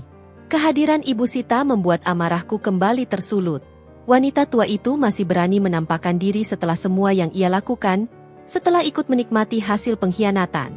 Sidang dimulai dengan ketukan palu hakim ketua yang menggelegar, diikuti pembacaan gugatan oleh Bu Sinta. Dengan suara jelas, tegas, dan berwibawa, Bu Sinta memaparkan kronologi pengkhianatan Ardi yang terstruktur. Ia merinci bagaimana Ardi memulai perselingkuhan dengan Rina, memanfaatkan finansialku secara licik, dan bagaimana keterlibatan Ibu Sita dalam perjalanan umroh itu memperkuat dugaan penipuan. Setiap poin gugatan dilampirkan dengan bukti-bukti konkret yang tak terbantahkan, yang telah kami susun rapi. Mutasi rekening bulanan selama 5 tahun terakhir, bukti transfer dana dalam jumlah besar, salinan sertifikat rumah dan BPKB mobil yang dibayar lunas olehku, hingga rekaman suara Ardi yang menjadi pengakuan tidak langsung atas perbuatannya. Saat Bu Sinta menunjukkan bukti transfer pembelian rumah dan mobil yang secara jelas berasal dari rekening gajiku, mata Ardi terbelalak, kaget seolah baru pertama kali melihatnya. Ia mencoba menyela, mencoba berdalih, namun hakim ketua segera menegurnya dengan nada peringatan. Ibu Sita menutupi wajahnya dengan kedua tangan, terisak pelan, bahunya bergetar, seolah tidak sanggup mendengar lagi detail kebusukan anaknya. Mereka tidak bisa menyangkal lagi. Topeng kemunafikan dan kepalsuan yang selama ini mereka kenakan perlahan mulai terkuak dan terlepas di hadapan majelis hakim dan seluruh hadirin.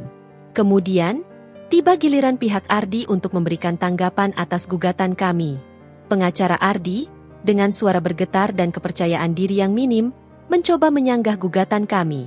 Ia berdalih bahwa harta yang diperoleh selama pernikahan adalah harta bersama, dan Ardi sebagai suami memiliki hak penuh atas pengelolaan keuangan. Ia bahkan mencoba memutarbalikan fakta, mengatakan bahwa aku terlalu mendominasi keuangan keluarga dan Ardi hanya meminjam uang dariku untuk mengembangkan bisnisnya yang sedang menjanjikan. Sebuah argumen yang sangat lemah. Namun, Bu Sinta dengan cepat dan tanpa ampun mematahkan setiap argumen yang dilontarkan. Yang mulia hakim, kata Bu Sinta dengan nada tajam dan menusuk, pihak tergugat tidak dapat membuktikan kontribusi signifikan mereka dalam perolehan aset. Semua bukti jelas menunjukkan bahwa dana untuk membeli aset-aset tersebut berasal dari rekening penggugat sepenuhnya.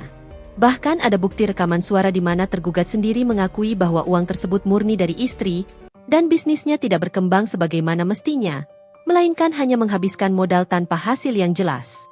Bukankah ini justru menunjukkan adanya unsur penipuan dan penyalahgunaan kepercayaan yang luar biasa dari seorang suami kepada istrinya? Pengacara Ardi terdiam, tak bisa berkutik, hanya bisa menunduk pasrah. Ardi terlihat sangat gelisah. Sesekali melirikku dengan tatapan penuh kebencian bercampur keputusasaan yang kentara. Ia ingin meledak, namun tak berdaya di hadapan bukti-bukti. Ibu Sita semakin terisak. Air matanya tak berhenti mengalir. Mungkin karena malu atau karena kenyataan pahit yang kini menghantamnya. Dan mengenai keberangkatan umroh tergugat Ardi dan Ibu Sita bersama wanita lain, Rina Lestari, Bu Sinta melanjutkan, suaranya kini sedikit lebih berat, yang kami duga kuat sebagai selingkuhan tergugat. Ini adalah puncak dari serangkaian penipuan dan perbuatan tidak menyenangkan.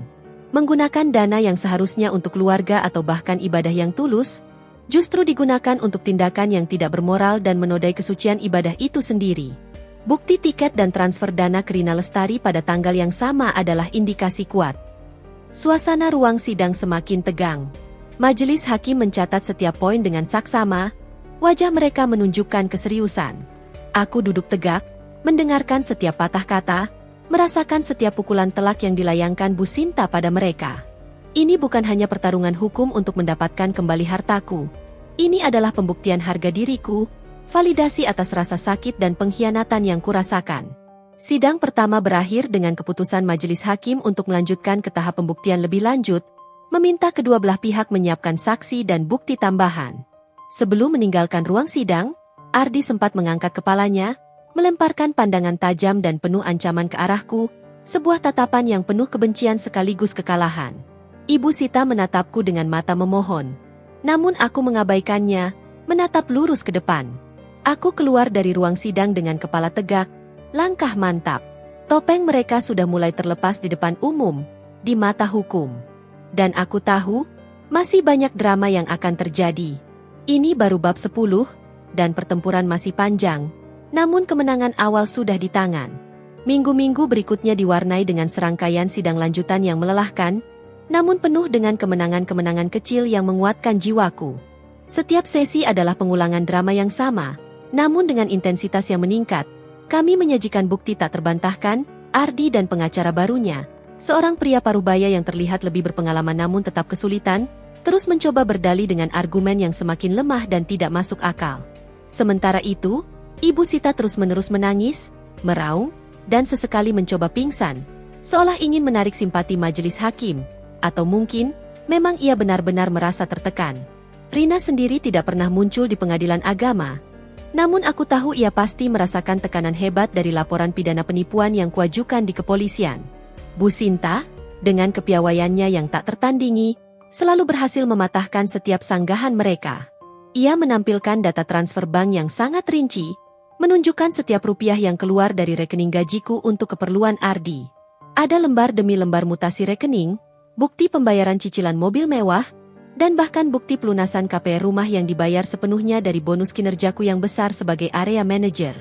Bu Sinta menjelaskan setiap transaksi dengan narasi yang jelas, menunjukkan bagaimana Ardi secara sistematis menguras uangku. Pada salah satu sidang yang paling krusial, Bu Sinta bahkan menghadirkan saksi tak terduga yang menjadi pukulan telak bagi pihak tergugat, mantan karyawan Ardi, Pak Dimas. Pria parubaya itu, dengan raut wajah jujur dan sedikit cemas, adalah seorang kepala gudang yang sudah bekerja pada Ardi selama hampir 3 tahun di Surabaya. Ia adalah salah satu orang yang kuduga Ardi banggakan mengenai suntikan dana dari istri dalam rekaman suara samar yang kuambil. Pak Dimas, Anda kenal dengan Bapak Ardi Wijaya, terdakwa dalam kasus ini? Tanya Bu Sinta memulai, suaranya tenang namun menusuk. Iya, Bu. Beliau atasan saya di perusahaan supplier bahan bangunan miliknya. Jawab Pak Dimas dengan suara pelan namun jelas, matanya sesekali melirik Ardi yang duduk gelisah, berkeringat dingin. Selama Anda bekerja di perusahaan Bapak Ardi, apakah Anda tahu sumber modal utama usahanya? Pak Dimas menghela napas panjang, tampak ragu, namun akhirnya menjawab. Sejauh yang saya tahu, Bu, modal utama perusahaan itu selalu dari Ibu Maura. Bapak Ardi sering bicara kalau bos besarnya adalah istrinya, karena semua uang dari Ibu Maura yang selalu mengalir tanpa henti. Ardi langsung berdiri, wajahnya merah padam, berteriak murka. Bohong! Dia dihasut Maura.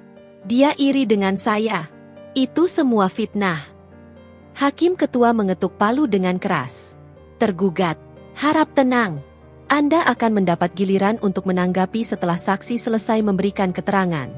Jika Anda mengganggu lagi, saya akan memerintahkan Anda keluar dari ruang sidang. Bu Sinta tersenyum tipis, puas melihat reaksi Ardi yang panik. Ia melanjutkan interogasinya. Dan apakah Anda tahu tentang adanya proyek besar yang sedang dikerjakan Bapak Ardi yang membutuhkan dana miliaran rupiah? Seperti yang sering ia sampaikan kepada istrinya, Ibu Maura. Pak Dimas menggeleng tegas. Tidak ada, Bu. Perusahaan Bapak Ardi hanya mengerjakan proyek kecil-kecilan, paling besar hanya untuk renovasi toko. Stok bahan bangunan juga tidak pernah banyak, Bu. malah sering kosong. Saya curiga, uang yang masuk itu bukan untuk operasional perusahaan, Bu. Sebagian besar dipakai Bapak Ardi untuk gaya hidup mewah. Pernyataan Pak Dimas menjadi pukulan telak yang membuat Ardi tak berdaya. Ekspresi Ardi berubah drastis dari marah menjadi syok dan pucat pasi. Ia terdiam, seolah kata-kata Pak Dimas telah merampas semua kekuatannya. Ibu Sita menutupi wajahnya dengan kedua tangan, tangisnya semakin kencang, suaranya meraung pilu. Pengacara mereka tampak putus asa, menyadari bahwa kesaksian ini telah mengubur semua argumen pembelaan mereka. Saya juga sering melihat Bapak Ardi pergi dengan seorang wanita muda, bahkan di jam kerja. Tambah Pak Dimas, keberaniannya tumbuh melihat kondisi Ardi. Ia melirik Rina yang kali ini hadir sebagai saksi dari pihak Ardi, namun duduk di bangku terpisah, menunggu gilirannya. Wanita itu sering diajak makan malam mewah di restoran mahal di Surabaya dan kota sekitar, dibelikan barang-barang mahal. Awalnya saya kira itu klien penting, tapi belakangan saya dengar dari karyawan lain bahwa itu selingkuhan Bapak Ardi. Kebenaran yang menyakitkan itu kini terkuak secara gamblang di hadapan semua orang di ruang sidang, bukan hanya melalui bukti dokumen yang dingin, tetapi juga dari kesaksian langsung orang terdekat mereka. Ardi tak bisa lagi menyangkal.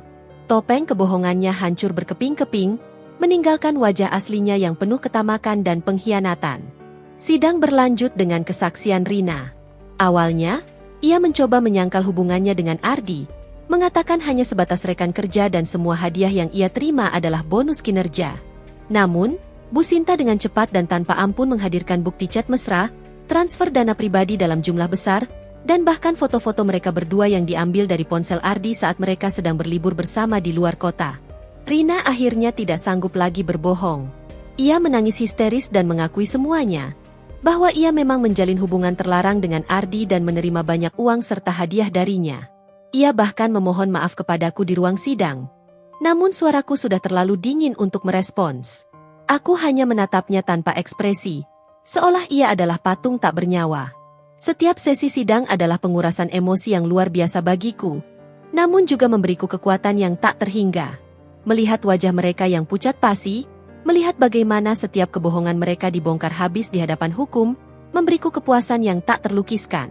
Ini bukan hanya tentang uang yang kurampas kembali. Ini tentang keadilan dan martabat yang telah mereka injak-injak selama ini. Aku tahu, putusan akhir tinggal menunggu waktu, dan aku siap untuk itu. Setelah berbulan-bulan melalui drama persidangan yang menguras emosi dan tenaga, menguak setiap lapisan kebohongan, akhirnya tiba hari yang kutunggu-tunggu, hari pembacaan putusan. Udara di Pengadilan Agama Surabaya pagi itu terasa lebih dingin dan tegang dari biasanya, seolah menyalurkan ketegangan yang membuncah di dalam hatiku.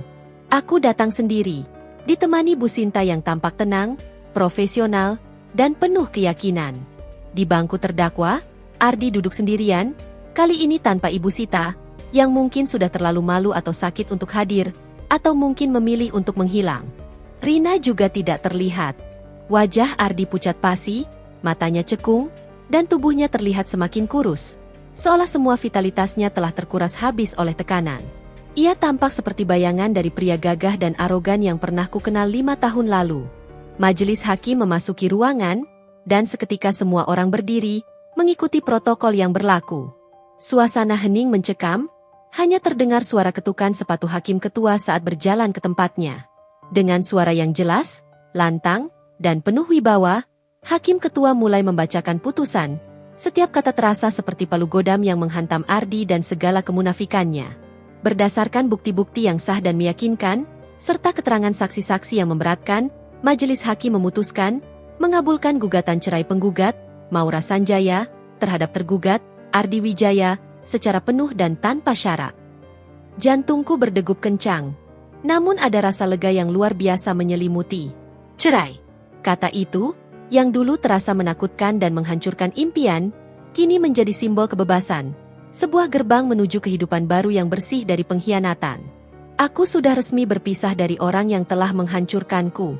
Hakim Ketua melanjutkan, masuk ke bagian yang paling krusial, harta gonogini.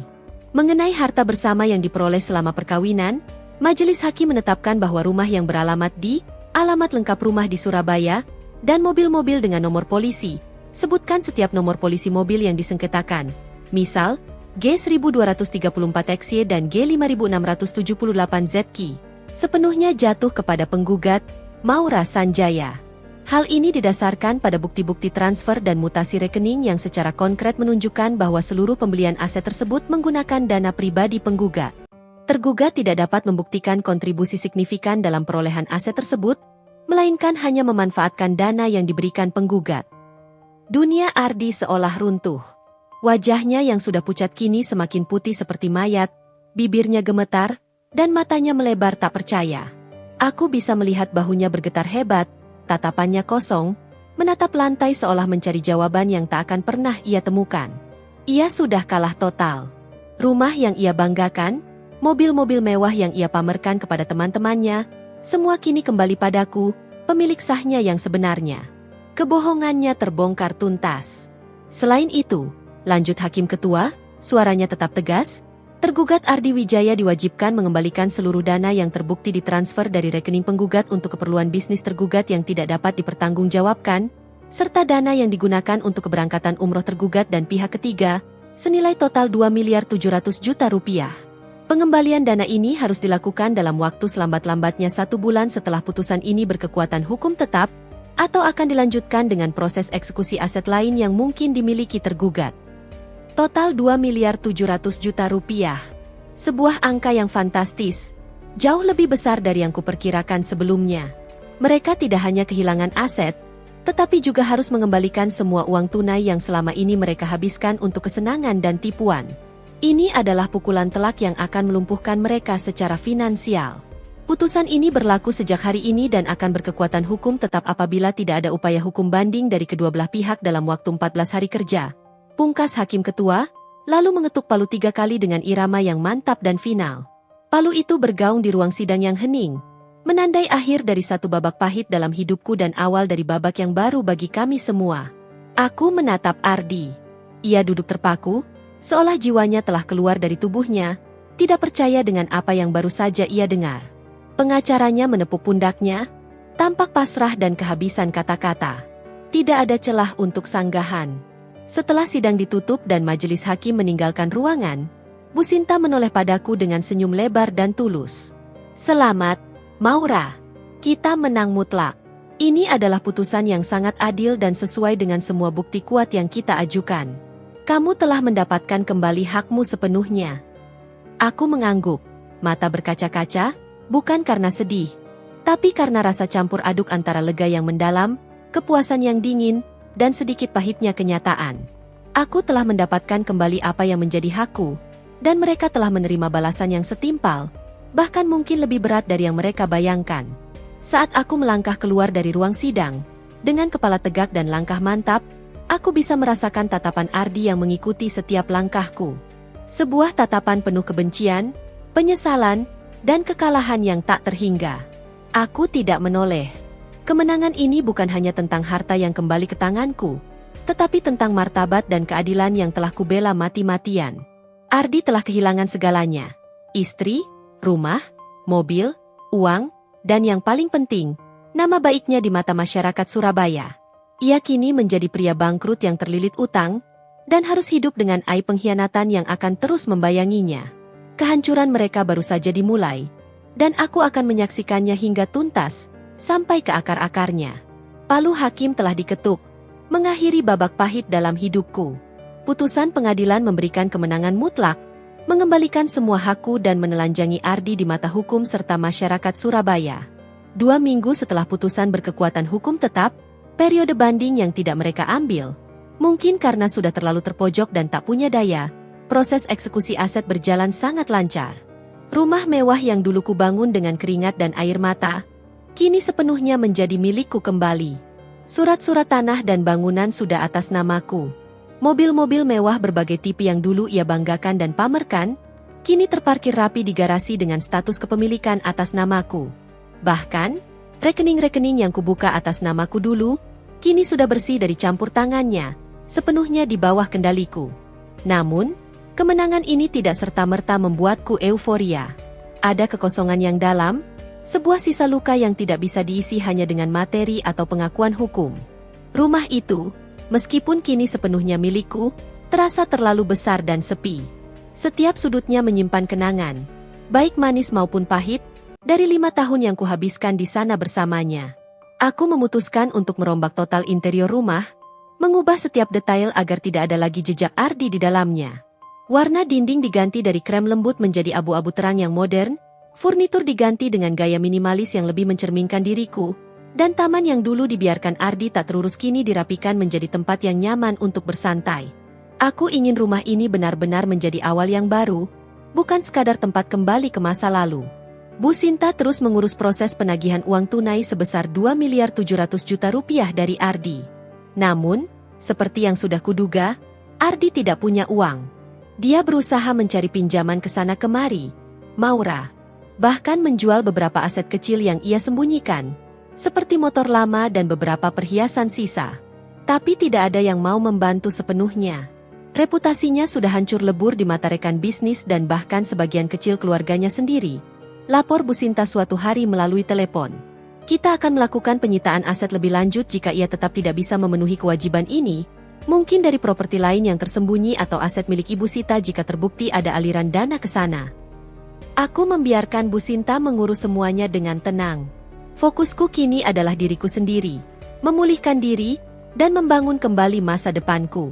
Aku kembali bekerja dengan semangat baru, lebih profesional, lebih tajam, dan lebih fokus. Pengalaman pahit ini telah memberiku pelajaran berharga yang tak ternilai. Jangan pernah lengah, terutama dalam hal finansial dan kepercayaan. Aku mulai mengalokasikan sebagian besar gajiku ke berbagai instrumen investasi yang lebih aman dan terstruktur, memastikan masa depanku lebih terjamin dan tidak mudah digoyahkan oleh pengkhianatan pihak manapun. Aku juga aktif mengikuti seminar-seminar tentang manajemen keuangan pribadi, hukum perlindungan aset, dan bahkan psikologi untuk pemulihan trauma, menambah pengetahuanku agar tidak terulang lagi kejadian serupa. Sesekali, kabar tentang Ardi dan Ibu Sita sampai ke telingaku melalui bisik-bisik teman-teman yang simpati atau informasi langsung dari Bu Sinta. Ardi terpaksa pindah dari satu rumah kerabat ke kerabat lain di Surabaya, hidupnya kini penuh kesulitan. Pekerjaan utamanya sebagai supplier bahan bangunan mandek, karena para kliennya telah kehilangan kepercayaan. Ibu Sita, yang dulu begitu angkuh dan selalu tampil mewah, kini sering terlihat murung, sakit-sakitan, dan jarang keluar rumah. Ia menjadi bahan gunjingan para tetangga dan kerabat. Rina, si pelakor itu, menghilang entah kemana setelah kasusnya mencuat. Ia bahkan tidak pernah muncul lagi di persidangan pidana penipuan yang kini sedang berjalan, dan menjadi buronan atas tuduhan penipuan turut serta. Mereka telah kehilangan segalanya. Harta, status, kehormatan, dan bahkan dukungan keluarga besar yang kini menjauh. Mereka hidup dalam kehancuran total yang mereka ciptakan sendiri. Aku tidak lagi membenci mereka dengan amarah yang membakar. Rasa itu telah berubah menjadi rasa jijik dan iba yang hampa. Mereka telah menjadi peringatan bagiku, sebuah pelajaran pahit yang harus kuingat seumur hidup. Di atas puing-puing kehancuran mereka, aku membangun kembali hidupku, selangkah demi selangkah. Ini bukan lagi tentang balas dendam, tetapi tentang kekuatan, ketahanan, dan kemampuan untuk bangkit dari keterpurukan yang dalam. Aku tahu perjalananku masih panjang. Proses penyembuhan batin membutuhkan waktu, dan terkadang masih ada bayang-bayang masa lalu yang datang. Tapi aku tidak lagi sendiri. Aku memiliki dukungan penuh dari orang tua yang mencintaiku tanpa syarat, teman-teman sejati yang selalu ada, dan Bu Sinta yang menjadi pelindung hukumku. Aku memiliki rumah yang baru, pekerjaan yang stabil, dan masa depan yang kini kutata sendiri, dengan lebih bijaksana dan penuh perhitungan. Aku telah melewati badai besar, dan kini aku siap untuk mengarungi lautan baru kehidupan, dengan diriku yang lebih kuat, lebih bijaksana, dan tak akan pernah lagi menjadi korban. Tahun berganti, dan dengan itu, Maura merasa ada perubahan signifikan dalam dirinya, jauh melampaui sekadar pemulihan dari luka. Bekas luka memang ada, tapi kini ia melihatnya bukan sebagai tanda kelemahan, melainkan sebagai simbol ketahanan, sebuah prasasti atas kemampuannya bangkit dari keterpurukan.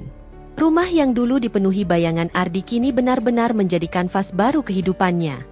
Interior minimalis modern dengan sentuhan warna cerah memberikan nuansa ketenangan, harapan, dan suasana yang lebih pribadi. Taman belakang yang dulu terbengkalai kini rimbun dengan tanaman hias tropis yang segar, lengkap dengan sebuah gazebo kecil yang nyaman, tempat Maura sering menghabiskan waktu luang dengan membaca buku, menyeruput secangkir teh herbal, atau sekadar menikmati semilir angin sore di Surabaya. Pekerjaan Maura di bank juga semakin cemerlang. Pengalamannya dalam menghadapi kasus hukum yang rumit dan penipuan finansial justru membuatnya lebih dihormati oleh rekan kerja dan atasan. Ia sering diundang menjadi narasumber internal untuk pelatihan manajemen risiko dan perlindungan aset pribadi, berbagi kisah dan pengetahuannya yang berharga. Maura menemukan kepuasan baru dalam pekerjaannya, sebuah kepuasan yang tidak pernah ia rasakan saat masih dalam bayang-bayang Ardi, terbebani oleh segala kebohongannya. Ia tidak hanya bekerja untuk uang, tetapi untuk tujuan yang lebih besar, melindungi dirinya dan orang lain dari predator finansial semacam Ardi. Hubungan dengan orang tuanya semakin erat. Maura sering mengunjungi mereka di rumah lama di pinggir Surabaya, membawa oleh-oleh dan menghabiskan akhir pekan bersama, memasak hidangan favorit keluarga, dan bercerita tentang hari-hari yang ia lalui. Mereka adalah jangkar yang paling kuat dalam hidup Maura, sumber cinta tulus yang tak pernah menuntut balasan, selalu ada untuknya. Sementara itu, kabar mengenai Ardi dan Ibu Sita semakin suram, berhembus melalui bisik-bisik dan laporan sesekali dari Bu Sinta. Bu Sinta melaporkan bahwa Ardi kesulitan melunasi ganti rugi 2.700.000.000 rupiah yang ditetapkan pengadilan. Beberapa aset kecil yang ia miliki, seperti sebidang tanah kosong di pelosok dan sebuah motor klasik, sudah disita dan dilelang. Namun jumlahnya jauh dari cukup untuk menutupi utangnya. Ia kini terlilit utang di mana-mana, para kreditur mulai mengejarnya tanpa henti. Bisnisnya benar-benar kolaps, dan ia menjadi paria di lingkungan pengusaha Surabaya. Tidak ada yang mau lagi berurusan dengannya. Ibu Sita, setelah putusan dan semua drama yang terjadi, dilaporkan jatuh sakit parah, menderita komplikasi penyakit kronis, dan membutuhkan perawatan medis yang mahal, yang tentu saja tidak mampu mereka bayar. Hidup mereka kini bergantung pada belas kasihan kerabat jauh yang juga mulai enggan membantu. Rina Lestari, si pelakor, masih menjadi buronan. Ia tidak pernah kembali ke Surabaya setelah kasusnya terungkap. Tersiar kabar bahwa ia mencoba mencari perlindungan dan pekerjaan di kota lain. Namun hidupnya juga tidak tenang karena laporan polisi atas dirinya tidak pernah dicabut. Ia menjadi contoh nyata dari sebuah ambisi gelap yang berujung pada kehancuran total, kehilangan segalanya demi kesenangan sesaat. Mendengar semua itu, Maura tidak lagi merasakan amarah yang membakar seperti dulu. Hanya ada rasa dingin, sedikit iba, namun juga sebuah realisasi mendalam. Mereka telah menerima balasan setimpal atas perbuatan mereka, dan itu jauh lebih berat dari yang bisa Maura bayangkan. Hidup mereka yang dulu penuh kepura-puraan, kemewahan, dan kebohongan kini hancur lebur. Sementara Maura, dari puing-puing pengkhianatan, berhasil membangun kembali dirinya menjadi lebih kuat, lebih bijaksana, dan lebih bahagia dari sebelumnya. Suatu sore yang tenang, saat Maura duduk di gazebo tamannya, menyeruput teh hangat sambil membaca buku novel fiksi favoritnya, ponselnya bergetar. Sebuah notifikasi dari aplikasi berita lokal. Judulnya membuat Maura berhenti membaca.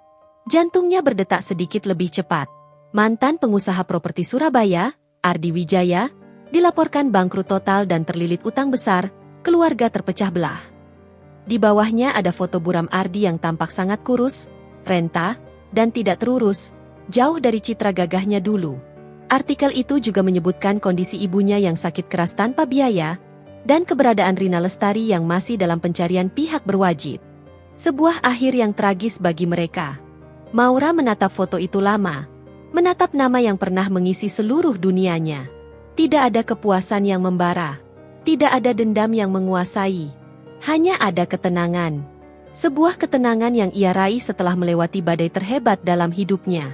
Ia menutup buku novelnya, menyimpan ponselnya di samping, dan memandang ke arah langit senja di Surabaya. Masa lalu itu, biarlah tetap di belakang, menjadi pelajaran berharga yang mengukir dirinya.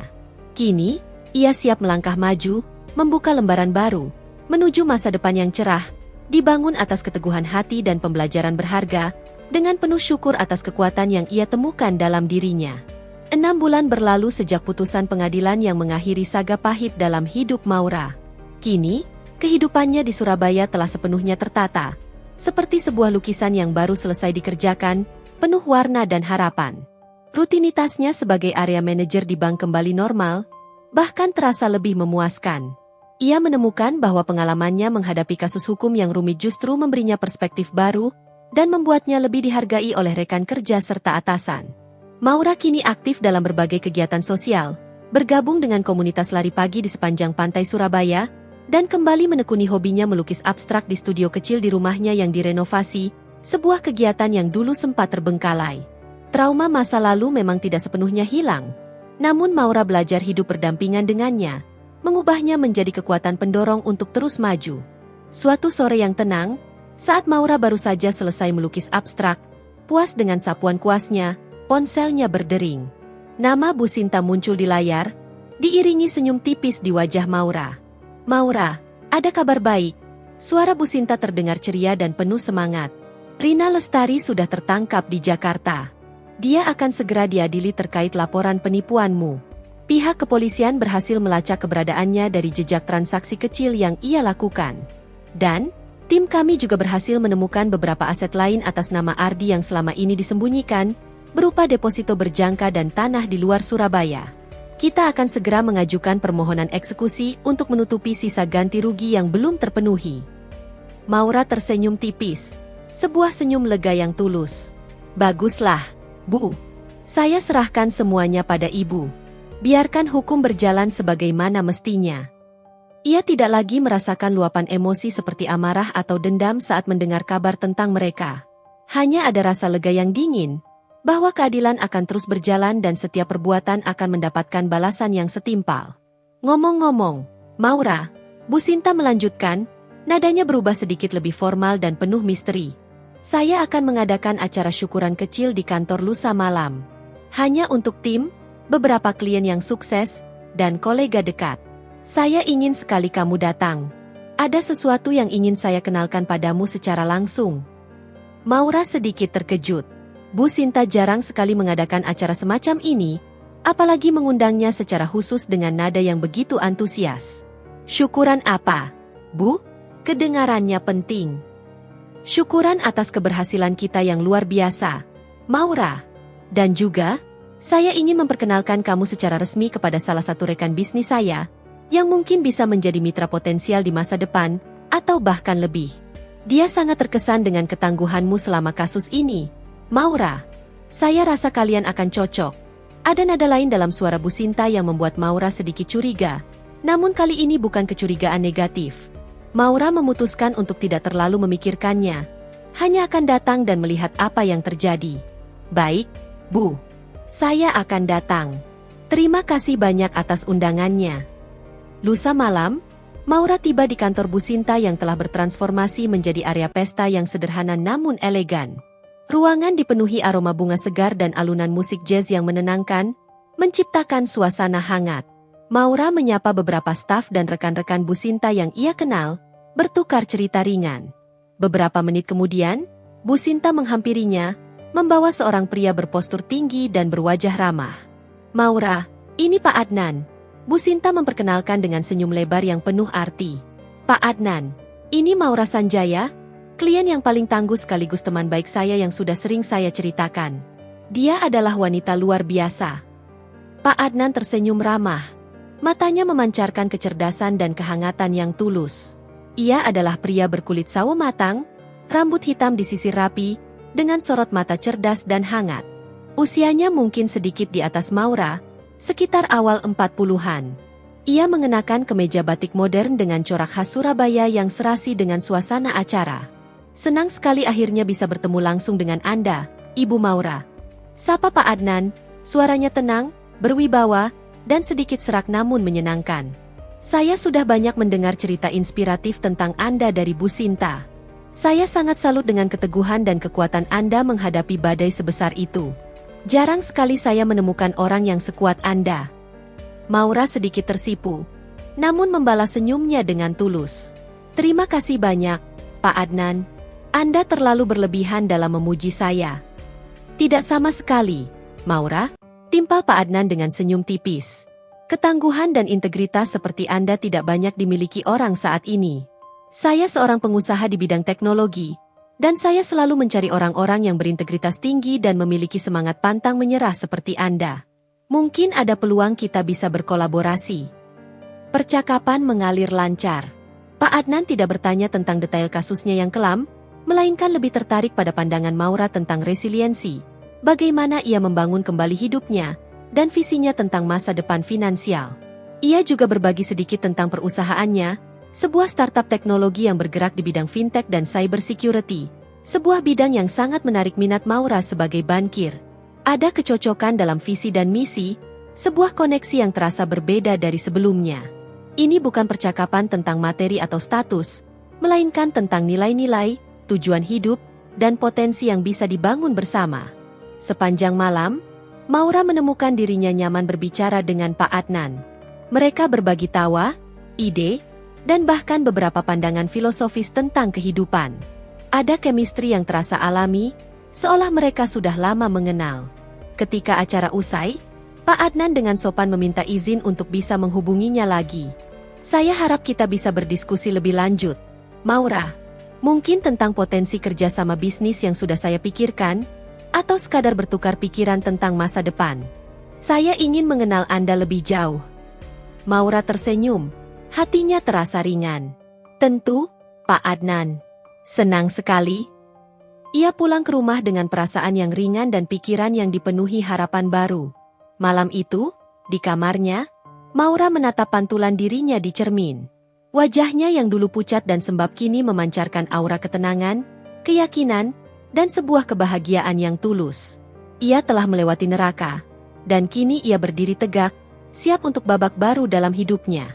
Sebuah babak yang tidak lagi tentang membalas dendam, melainkan tentang membangun kebahagiaan sejati, menemukan tujuan baru, dan mungkin sebuah cinta yang tulus. Badai telah berlalu, dan di ufuk timur, Maura bisa melihat matahari terbit yang baru, bersinar terang di atas kota Surabaya. Setelah acara syukuran di kantor Bu Sinta, komunikasi Maura dan Pak Adnan berjalan semakin intens dan natural. Mereka mulai sering bertukar pesan, membahas berbagai hal mulai dari tren fintech terbaru yang sedang menggeliat, tantangan dalam dunia cybersecurity yang dinamis, hingga buku-buku non-fiksi yang sedang mereka baca. Pak Adnan memiliki pemikiran yang cerdas dan visi yang luas tentang masa depan teknologi, sesuatu yang sangat Maura hargai dan kagumi. Ia bukan tipe pria yang membicarakan harta atau status sebagai tolok ukur kesuksesan, melainkan lebih fokus pada ide, inovasi, dan nilai-nilai hidup yang mendalam. Beberapa kali, Pak Adnan sengaja datang langsung ke Surabaya dengan dalih urusan bisnis, hanya untuk bisa bertemu Maura secara langsung. Mereka makan siang bersama di restoran lokal favorit Maura yang menyajikan hidangan laut segar di dekat pantai, atau sekadar minum kopi di kafe pinggir kota sambil menikmati suasana sore. Percakapan mereka selalu ringan namun mendalam, penuh tawa, dan berbagi wawasan baru. Pak Adnan selalu menunjukkan sikap hormat dan perhatian yang tulus, tanpa pernah menyinggung masa lalu Maura secara langsung, kecuali dengan pujian atas ketangguhan dan keberaniannya. Ia seolah memahami batasan-batasan Maura tanpa perlu diucapkan. Suatu sore di akhir pekan, Pak Adnan mengajak Maura untuk mengunjungi salah satu coworking space miliknya di kota terdekat, Pekalongan, yang berjarak sekitar 30 menit perjalanan dari Surabaya. Tempat itu adalah inkubator bagi startup teknologi yang ambisius, sebuah lingkungan yang penuh energi, kreativitas, dan kolaborasi. Maura sangat terkesan melihat bagaimana Pak Adnan berinteraksi dengan timnya. Ia memberikan arahan dengan jelas namun tetap memberikan ruang bagi inovasi dan ide-ide baru dari karyawannya.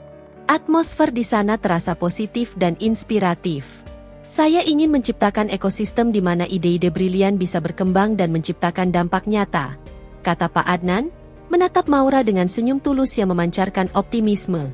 Dan saya percaya, potensi teknologi bisa sangat membantu masyarakat, terutama di daerah seperti Surabaya dan Pekalongan ini, untuk meningkatkan perekonomian lokal. Maura mengangguk, merasa semakin kagum dengan visi pria di hadapannya ini. Itu visi yang luar biasa, Pak Adnan. Tidak banyak pengusaha yang punya pemikiran jauh ke depan dan peduli terhadap dampak sosial seperti Anda. Saya hanya ingin melakukan sesuatu yang bermakna, Maura, jawabnya rendah hati.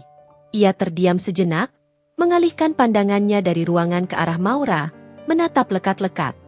Maura, saya tahu Anda baru saja melewati masa yang sangat sulit dan panjang. Tapi saya harus jujur, saya sangat menikmati setiap waktu yang kuhabiskan bersama Anda. Ada sesuatu dalam diri Anda yang membuat saya merasa nyaman, namun sekaligus tertantang untuk menjadi versi terbaik dari diri saya. Hati Maura berdesir, Sebuah sensasi hangat yang sudah lama tidak ia rasakan. Ini adalah pertama kalinya seseorang mengucapkan hal semacam itu kepadanya setelah Ardi, yang ucapannya selalu penuh kepalsuan dan manipulasi. Ia merasa sedikit canggung, namun juga ada kehangatan dan ketulusan yang menjalar di dadanya, sebuah perasaan yang jujur dan menyegarkan. Anda wanita yang luar biasa tangguh, Maura. Lanjut Pak Adnan, suaranya melembut, penuh penghargaan. Saya tidak tahu apakah ini terlalu cepat, mengingat situasi Anda. Tapi saya harus mengungkapkan ini. Saya ingin mencoba. Saya ingin mengenal Anda lebih jauh. Bukan hanya sebagai teman atau rekan bisnis. Saya ingin mengenal Maura Sanjaya yang sesungguhnya. Maura yang dibalik semua topeng dan pertahanan itu. Maura menatap Pak Adnan. Matanya memancarkan ketulusan dan harapan yang murni. Ia melihat kejujuran di sana, sesuatu yang sangat ia rindukan setelah bertahun-tahun hidup dalam kebohongan. Maura memang belum sepenuhnya pulih dari luka lama, dari trauma pengkhianatan yang dalam.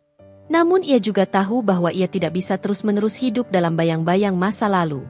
Benih harapan itu sudah tertanam, dan kini mulai tumbuh perlahan, menyelinap di antara sisa-sisa kehampaan. Pak Adnan, kata Maura, tersenyum tipis, sebuah senyum yang kini lebih tulus.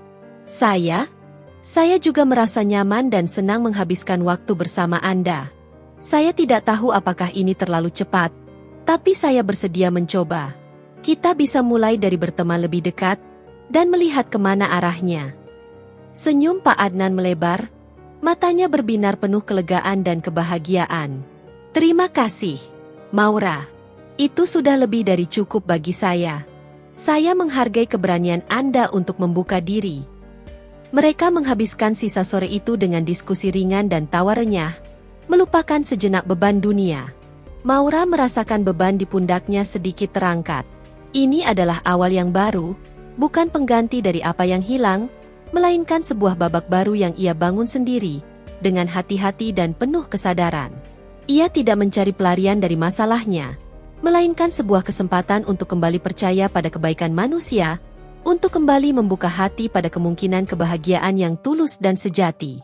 Di bawah langit Surabaya yang mulai merona senja, benih harapan itu terus tumbuh, perlahan namun pasti, menjanjikan mekarnya bunga-bunga baru di masa depan.